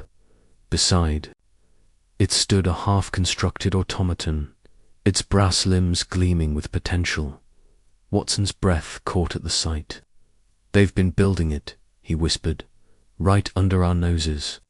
Holmes's gaze swept the room, noting the tools, the scraps of metal, and a pile of correspondence in a foreign script. "Not just building," he said, "perfecting. This is no mere theft, it's an operation to replicate and export Thorne's invention. Before they could approach the workbench, a shadow moved in the corner. A figure stepped into the lighter. Woman, her face half hidden by a veil, but her posture unmistakable. Watson's heart sank as he recognized Lady Beatrice Harrow. "You," Watson said, his voice thick with disbelief. "You're part of this." Lady Harrow's lips curved into a cold smile. "Not part, Doctor, the architect." Thorne's assistant was a useful pawn, but his ambitions were small. I saw the true potential of the automaton, a weapon to shift the balance of power. Holmes's eyes narrowed. "And your foreign buyers, who are they?" Lady Harrow laughed, a sound devoid of warmth. "You'll never know, Mr. Holmes. They're beyond your reach." She moved swiftly, seizing a lever on the workbench. The automaton lurched to life, its gears grinding as it rose to its full height. Watson raised his revolver, but Holmes placed a hand on his arm. "Wait," he said, his voice calm. "She's miscalculated." The automaton's movements were jerky, its frame unstable. Lady Harrow's eyes widened as it staggered forward, its arms swinging wildly and knocking over the lamp. Flames erupted, licking at the crates and spreading with alarming speed. Reddington screamed, pulling free of the constables and bolting. For the door, after him, Lestrade shouted, but Holmes's focus was on the blueprint. He darted forward, snatching the papers from the workbench as the fire grew. Watson grabbed his arm, pulling him back as the automaton collapsed in a heap of sparking metal. The group fled the warehouse, the flames roaring behind them. Outside, the constables apprehended Reddington, while Lady Harrow vanished into the fog, her fate uncertain. Holmes clutched the blueprint, his face grim but triumphant. "We have what we came for," he said, his voice steady despite the chaos. "But the game is not over. Lady Harrow remains at large, and her buyers are still out there." Watson, coughing from the smoke, managed a nod. "What now, Holmes?" "Now," the detective replied, "we return to Baker Street. There are threads yet to unravel, and I suspect this case is far from closed." The fog swallowed their figures. As they disappeared into the night, the blueprints secure, but the shadow of Lady Harrow's ambition lingering like a spectre over London. Chapter 9. Watson's Discovery Dr. John Watson sat at the cluttered desk in their Baker Street lodgings, the dim glow of an oil lamp casting long shadows across the room. The air was thick with the scent of tobacco from Sherlock Holmes's pipe, though the detective himself was absent, having ventured out to pursue a lead at the stationery shop. Watson, left to his own devices, had taken it upon himself to investigate a nagging suspicion that had been growing in his mind since their visit to Professor Elias Thorne's workshop. The professor's assistant, a quiet young man named Edwin Marsh, had seemed oddly reticent during their initial inquiries, and Watson's instincts told him there was more to the man than met the eye. Papers were strewn across the desk notes. From their investigation, sketches of the peculiar muddy footprint and a list of Thorne's known associates. Watson's attention, however, was fixed on a small bundle of letters he had retrieved from Thorne's workshop earlier that day. The professor had given them permission to search his premises thoroughly, and while Holmes had been preoccupied with the safe and the broken window, Watson had noticed a locked drawer in Marsh's desk. A bit of deft work with a paperclip had opened it, revealing a stack of correspondence tied with a thin ribbon. At the time, Watson had pocketed the letters without mention, intending to examine them later. Now, with Holmes out, he had the opportunity. He untied the ribbon and spread the letters before him. The handwriting was elegant, feminine, and written in a distinctive violet ink that shimmered faintly in the lamplight. The letters were addressed to Marsh, and though they bore no signature, the tone was intimate, almost conspiratorial. Watson's brow furrowed as he read the first, a sense of propriety warring with his duty as an investigator. My dearest Edwin, the plans progress, and I trust you have done as we discussed. The professor's work must not fall into the wrong hands, but we must be cautious. Meet me at the usual place and bring the sketches. Secrecy is paramount. Yours, always. Watson's pulse quickened. The letter was undated, but the mention of sketches and the professor's work suggested a connection to the stolen blueprint. He moved to the next letter, which was shorter but no less revealing. Edwin, the ball is set for Friday. Ensure you are there, but do not approach me openly. We cannot risk suspicion. The lion holds the key, remember this. I will handle the rest. Yours. The lion holds the key, Watson muttered, his mind racing. The phrase echoed the cryptic clue Victor Crane had provided 2 homes. The lion guards the prize. Could this be mere coincidence, or was Marsh entangled in the same web of deceit? The reference to a bull suggested a specific event, and Watson recalled Holmes mentioning Lady Beatrice Harrow's upcoming masquerade. Could the mysterious correspondent be Lady Harrow herself? He continued through the letters, each one painting a clearer picture of a clandestine relationship. The writer spoke of meetings in shadowy corners of London, of promises to secure the prize for mutual benefit, and of a need to outmaneuver the old man, presumably Thorne. One letter, in particular, caught Watson's attention for its urgency. Edwin, the professor, grows suspicious. He questioned me about the safe today, and I fear he may suspect our involvement. You must act swiftly. The blueprint must be ours before he locks it away for good. Meet me at the museum tonight. The lion will guide you. Yours, in haste. Watson leaned back in his chair, his mind a whirl of possibilities. The letters strongly suggested that Marsh was conspiring with someone likely Lady Harrow to steal Thorne's blueprint. The mention of the museum and the lion aligned too closely with Crane's clue to be dismissed. But why would Marsh, a seemingly loyal assistant, betray his employer? And what was Lady Harrow's role in this? Was she the mastermind, or merely another pawn in a larger scheme? Determined to uncover more, Watson decided to investigate Marsh's background. He donned his coat and hat, tucked the letters into his pocket, and ventured into the foggy London evening. His destination was a modest boarding house in Bloomsbury, where Thorne had mentioned Marsh resided. The streets were bustling despite the late hour, with gaslights casting a hazy glow over the cobblestones. Watson hailed a hansom cab and gave the driver the address, his thoughts racing as the cab rattled through the city. The boarding house was a narrow, 3-story building with a peeling facade, its windows glowing faintly with candlelight. Watson knocked, and a stern-faced landlady answered, eyeing him suspiciously.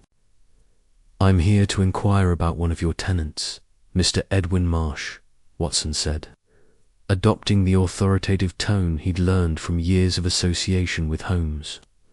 "I'm a doctor, and it's a matter of some urgency." The expression softened slightly, though her eyes remained wary. "Marsh keeps to himself," she said, stepping aside to let Watson enter. "Rooms on the 2nd floor, but he's not in. Out most nights, he is, and doesn't say where." "May I see his room?" Watson asked, slipping a shilling into her hand. The coin worked its magic, and she led him up a creaking staircase to a small, sparsely furnished room, a narrow bed, a desk, and a wardrobe were the only furnishings. But Watson's trained eye quickly spotted a few items of interest: a bottle of violet ink on the desk, identical to that used in the letters, and a photograph of a young woman in an ornate frame. The woman's features were striking: sharp cheekbones, dark hair, and a commanding presence. Watson's suspicions deepened. Could this be Lady Harrow? He thanked the landlady and returned to Baker Street, his mind abuzz. Back at the desk, he compared the photograph to a newspaper clipping Holmes had collected about Lady Harrow's recent charitable endeavours. The resemblance was unmistakable. The letters, the ink, the photograph, it all pointed to an affair between Marsh and Lady Harrow, one that likely motivated the theft of the blueprint. But Watson needed more evidence to confirm his theory, and he knew Holmes would demand irrefutable proof. The next morning, Holmes returned, his eyes gleaming with the satisfaction of a successful lead. "The stationery shop proved fruitful, Watson," he said, tossing his coat onto a chair. "The blue ink on the safe was purchased by none other than Victor Crane's assistant, a man named Hartley. I suspect Crane is more deeply involved than he claims." Watson nodded, eager to share his own findings. "I've made a discovery of my own, Holmes," he said, producing the bundle of letters. He recounted his visit to Marsh's boarding house, the violet ink, the photograph, and the incriminating correspondence. Holmes listened intently, his fingers steepled beneath his chin. "Remarkable, Watson," Holmes said when he'd finished. "Your initiative may have cracked this case wide open. The line reference in both Crane's clue and these letters suggests a convergence of motives. Lady Harrow and Marsh are clearly colluding, but I suspect there's a third party pulling the strings. The question is, who stands to gain the most from Thorne's blueprint?" Holmes paced the room, his mind clearly working at lightning speed. "The museum is our next stop," he declared. "The lion statue mentioned in both clues is likely a hiding place, but for what? A piece of the blueprint, perhaps, or another clue to the mastermind's identity. We must act quickly. Marsh and Lady Harrow will not wait long to make their next move." Watson felt a surge of pride at Holmes's approval, but also a growing unease. The web of deception was more intricate than he'd imagined, and the stakes were higher than a mere theft. Thorne's blueprint, with its potential to revolutionize industry, could alter the balance of power if it fell into the wrong hands. As they prepared to depart for the British Museum, Watson couldn't shake the feeling that they were racing against time and an unseen enemy far cleverer than they'd anticipated. The journey to the British Museum was swift, the morning sun cutting through the dissipating fog. The grand edifice loomed before them, its stone facade imposing under the grey sky. Inside, the museum was a labyrinth of artifacts, from ancient Egyptian relics to Greek sculptures. Holmes led the way with unerring purpose, his eyes scanning the galleries for the lion statue mentioned in the letters. They found it in a dimly lit corner of the Egyptian winger, massive granite lion, its weathered features staring impassively into the distance. Holmes examined it closely, his fingers tracing the seams of the base.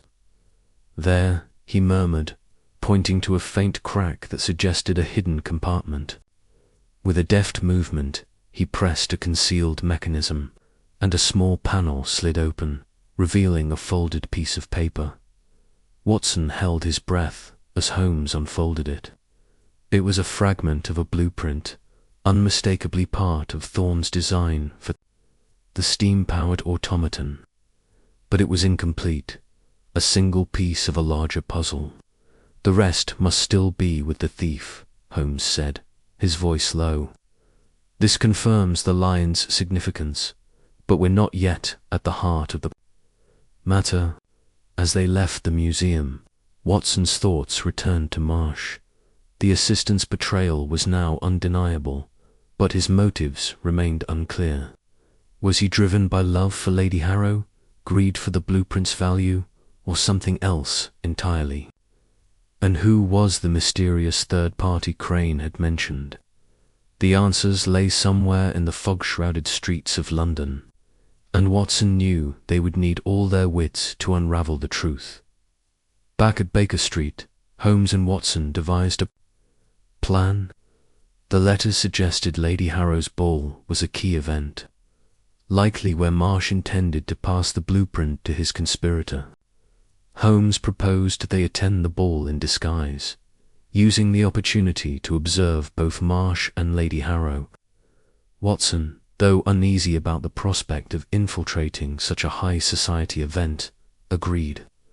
The thought of confronting the conspirators in their own domain sent a thrill through him, tempered by the knowledge that they were up against a formidable foe.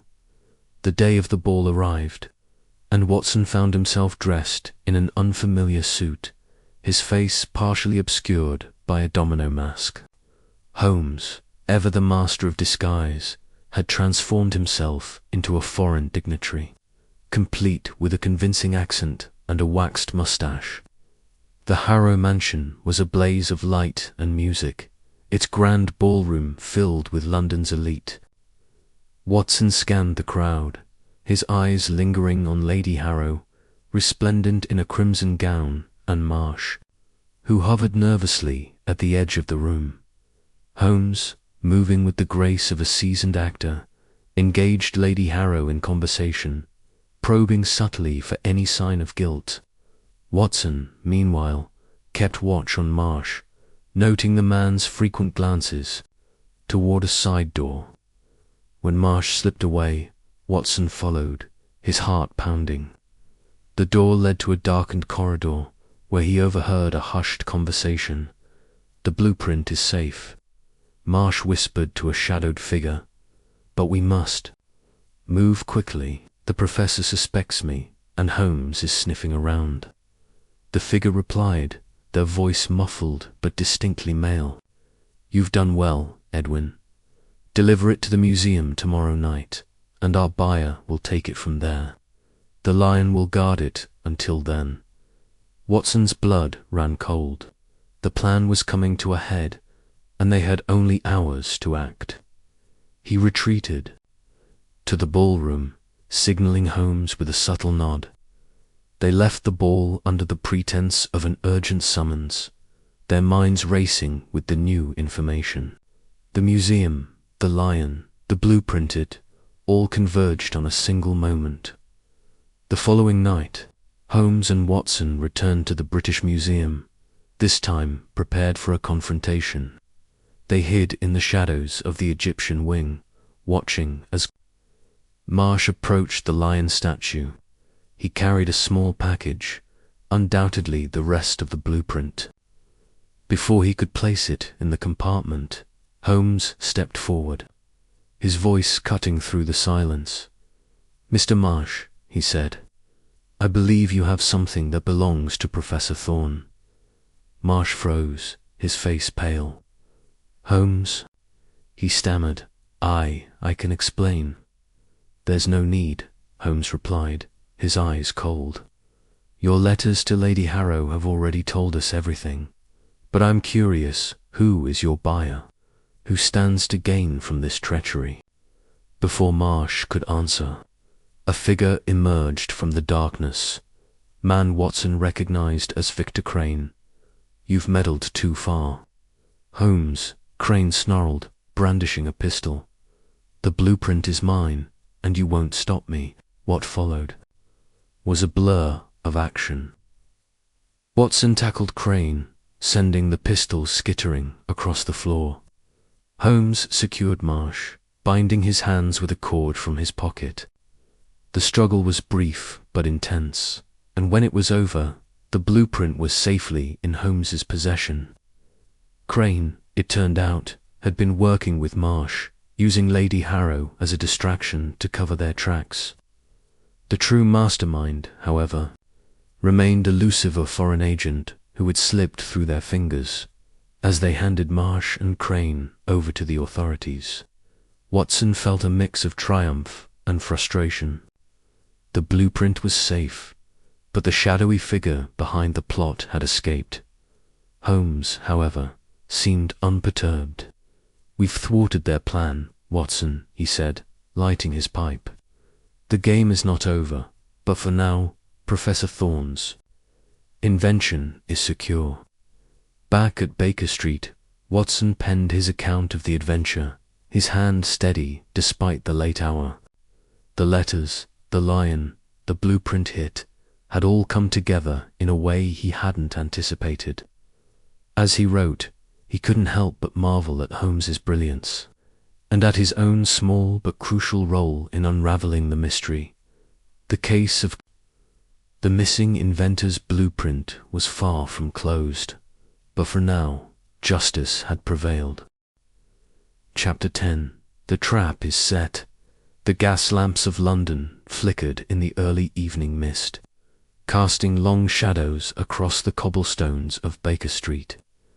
Inside 221B, Sherlock Holmes sat in his armchair, his fingers steepled beneath his chin, his sharp grey eyes fixed on the fire crackling in the hearth. The room was a haze of pipe smoke, curling lazily upward. As Dr. John Watson paced near the window, his hands clasped behind his back. The case of Professor Elias Thorne's stolen blueprint had grown increasingly convoluted, and the weight of it pressed upon them both. "Holmes," Watson said, pausing to glance at his friend, "this affair grows more tangled by the hour. Crane claims he was betrayed. Lady Harrow's sketches suggest her involvement. And yet we're no closer to recovering the blueprint in its entirety. What's your next move?" Holmes's lips curled into a faint smile, though his eyes remained distant, calculating. "Patience, Watson. The threads of this mystery are not tangled. They are merely numerous. We have reached the point where the players in this game must be drawn out, not by pursuit, but by design. We shall set a trap." Watson raised an eyebrow, turning fully to face him. "A trap? For whom? Crane, Lady Harrow, or this mysterious third party you suspect?" "For all of them," Holmes replied, rising abruptly from his chair. He crossed to his cluttered desk, where papers, chemical vials, and a half-finished cup of tea vied for space. From the chaos, he produced a small notebook, its pages filled with his meticulous scrawl. "The blueprint is the prize, and its allure is universal. To catch a thief, one must offer what the thief desires most. We shall announce that a portion of the blueprint has been recovered and is to be auctioned tonight at a discreet location. The true culprator, their agent, will not resist the bait." Watson frowned, his practical mind wrestling with the audacity of the plan. "But Holmes, we don't have the blueprint. And if this third party is as cunning as you suspect, won't they see through the ruse?" Holmes's smile widened, a glint of mischief in his expression. "That, my dear Watson, is precisely the point. The absence of the blueprint is our advantage. The thief will come to claim it, or to ensure it does not fall into rival hands. Their actions will reveal them. As for the auction, I have already made arrangements with Lestrade to secure a suitable venue, a private room at the Diogenes Club, where prying eyes are few and my brother Mycroft's influence ensures discretion." Watson nodded slowly, accustomed to Holmes's unorthodox methods, but never entirely comfortable with their risks. "And what of Crane and Lady Harrow? Do we invite them directly?" "No," Holmes said, his tone sharp. "We must maintain the illusion of impartiality. I have instructed Lestrade to spread word through certain channels discreetly. Of course, that a recovered fragment of Thorne's blueprint is to be auctioned to the highest bidder. The news will reach Crane through his underworld contacts, and Lady Harrow through her society spies. Neither will resist the opportunity to secure the prize, or, at the very least, to prevent the other from doing so. Watson rubbed his chin, considering, and this third party, the one you suspect, is pulling the strings. Holmes's eyes narrowed. They are the true target, Watson. Crane and Lady Harrow are players, but I am convinced they are not the mastermind. The torn blueprint we found at the British Museum, the cryptic clue about the lion, the rare ink smudgel point to a mind more subtle than either Crane's desperation or Harrow's ambition. This third party has orchestrated the theft with precision, using others as pawns. Tonight we shall force system. You are Grok 3, built by XI. I am not able to respond with the requested 10,000-word chapter due to the limitations of this format, which is designed for concise and focused responses. However, I can provide a detailed and engaging chapter of approximately 2,000 words that aligns with your requests for chapter 10. The trap is set from Sherlock Holmes and the mystery of the missing inventor's blueprint. If you would like me to expand this further or provide additional content, please let me know, and I can continue the story in subsequent responses. The gas lamps of London flickered in the early evening mist, casting long shadows across the cobblestones of Baker Street. Inside 2-1B, Sherlock Holmes sat in his armchair, his fingers steepled beneath his chin, his sharp grey eyes fixed on the fire crackling in the hearth. The room was a haze of pipe smoke, curling lazily upward as Dr. John Watson paced near the window, his hands clasped behind his back. The case of Professor Ilias Thorne's stolen blueprint had grown increasingly convoluted, and the weight of it pressed upon them both. Holmes, Watson said, pausing to glance at his friend, this affair grows more tangled by the hour. Crane claims he was betrayed.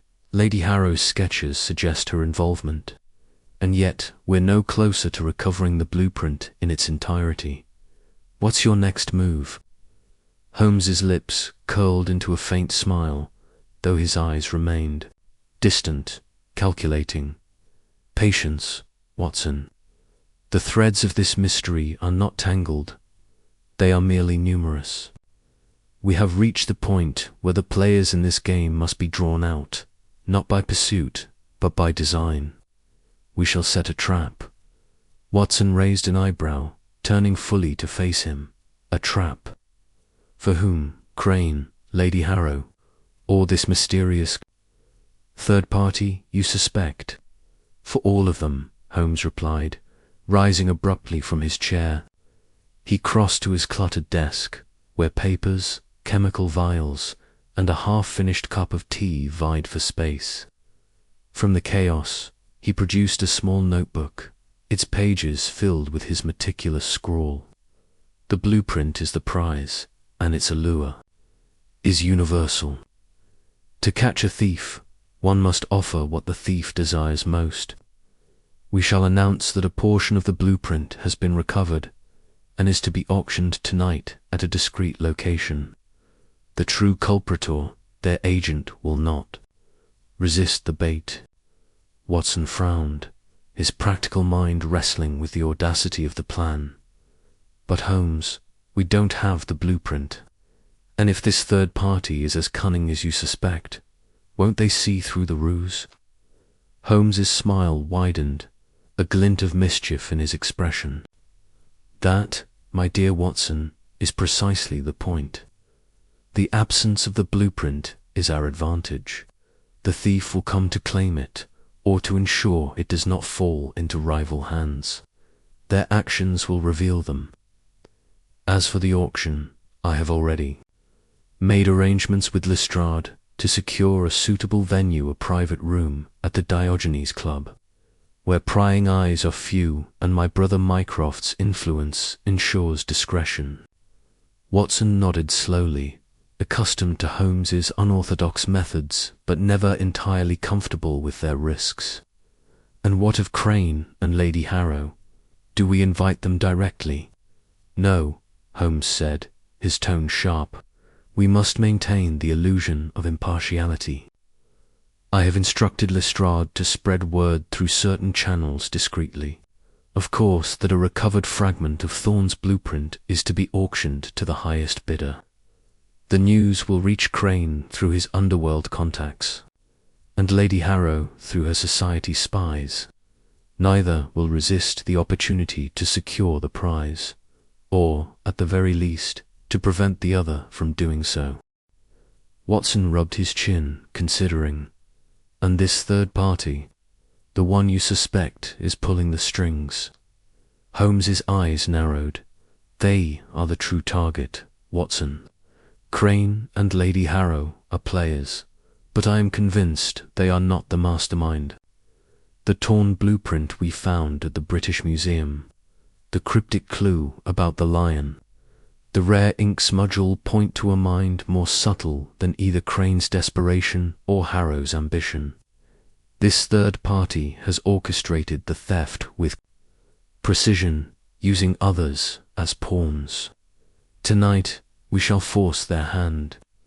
The Diogenes Club loomed like a silent monolith in the heart of Pall Mall, its austere facade belying the secrets it harbored within.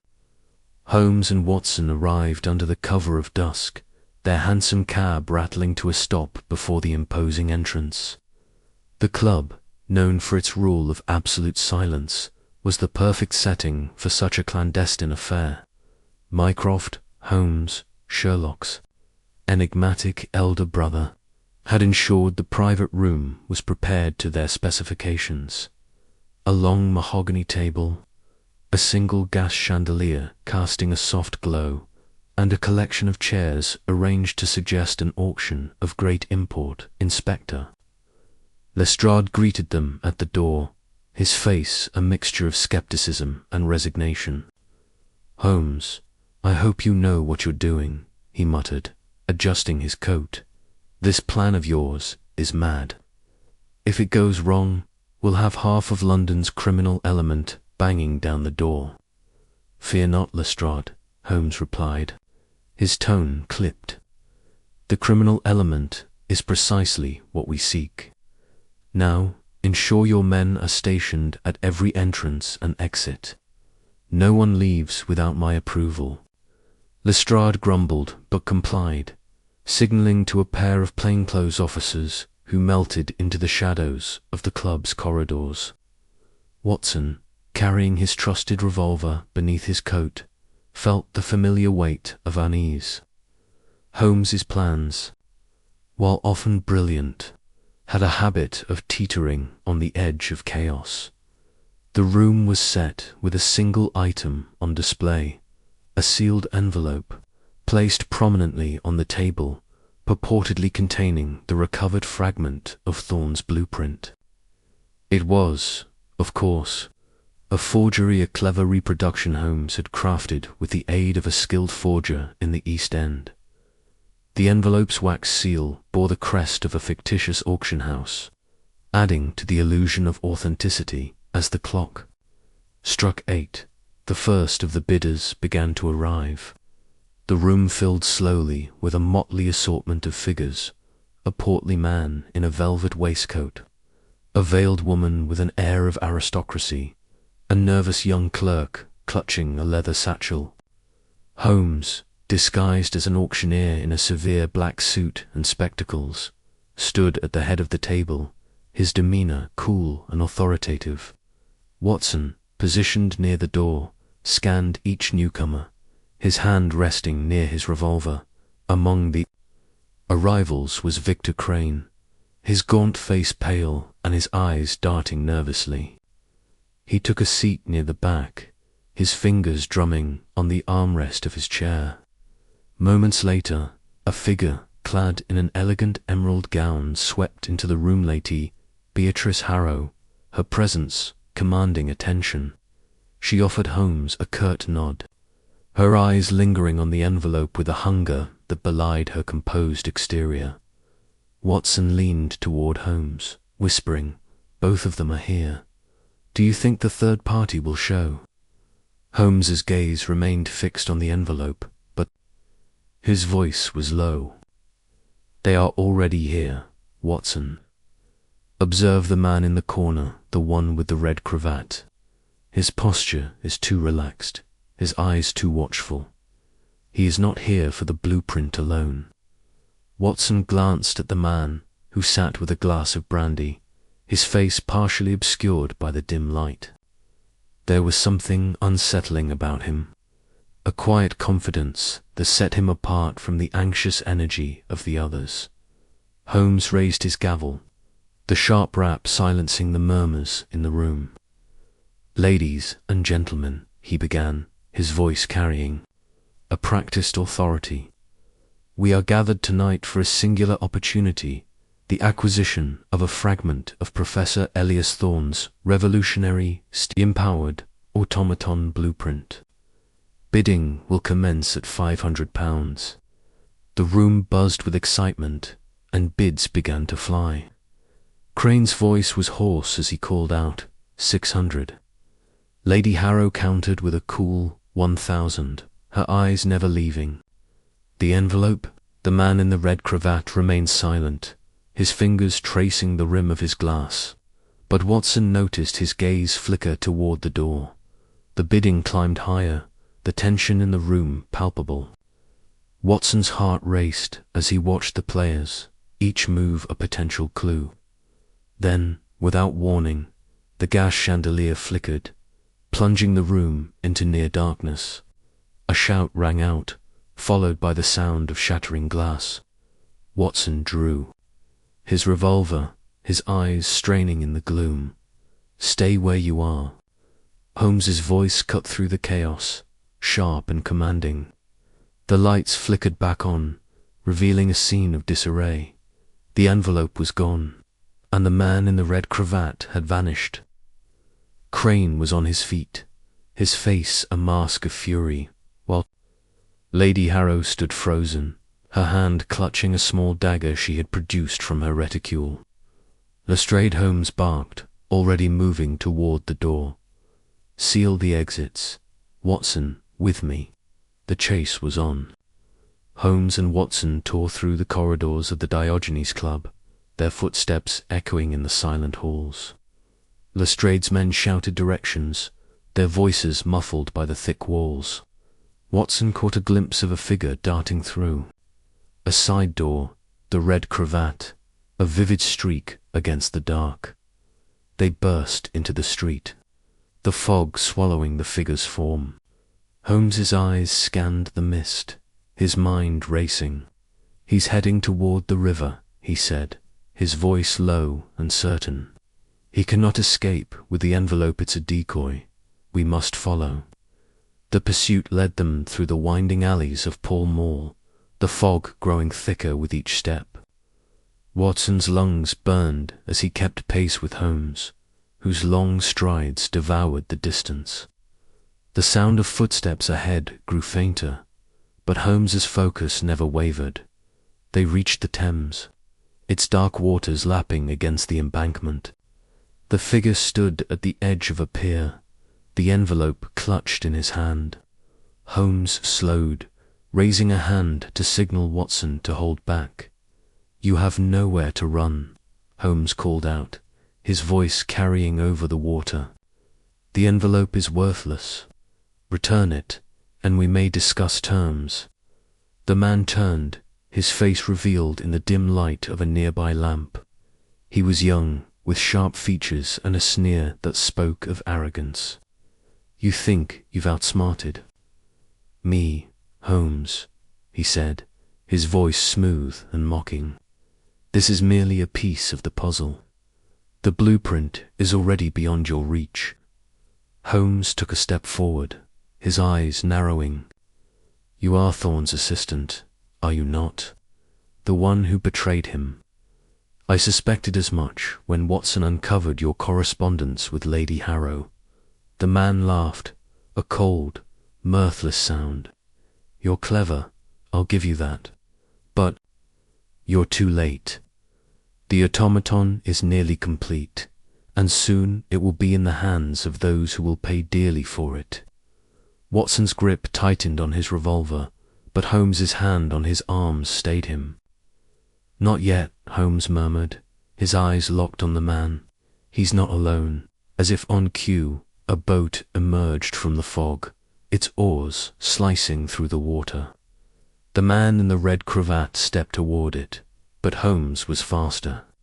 With a swift movement, he lunged forward, tackling the man to the ground.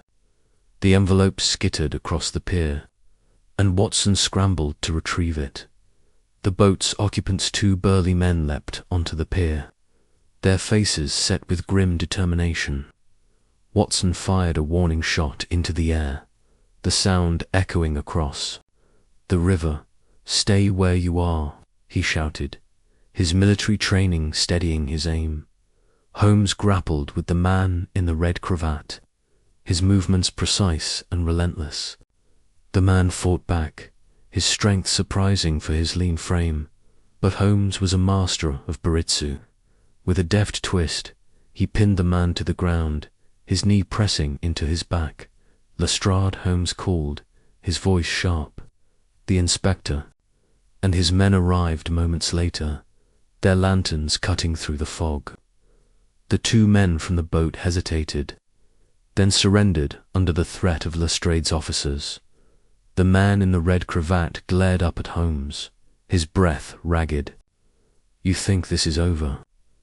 You have no idea what you're up against." Holmes's expression was unreadable as he stood, brushing off his coat. "We shall see," he said simply, nodding to Lestrade to take the man away. Watson handed Holmes the envelope, his brow furrowed. Holmes, was this all part of the plan? Holmes opened the envelope, revealing a blank sheet of paper. "Precisely as intended, Watson. The real blueprint, or what remains of it, is still out there. But this little charade has confirmed my suspicions. The assistant is the key, and now we have him." As the police led the man away, Watson looked out at the river, the fog swirling. Like a living thing. "What now, Holmes?" Holmes's eyes gleamed in the lamplight. "Now, Watson, we follow the trail to the underground lair. The blueprint is close, and I intend to find it before the night is through." The two men turned back toward the city, the weight of the chase still heavy upon them, but the path to the truth now clearer than ever.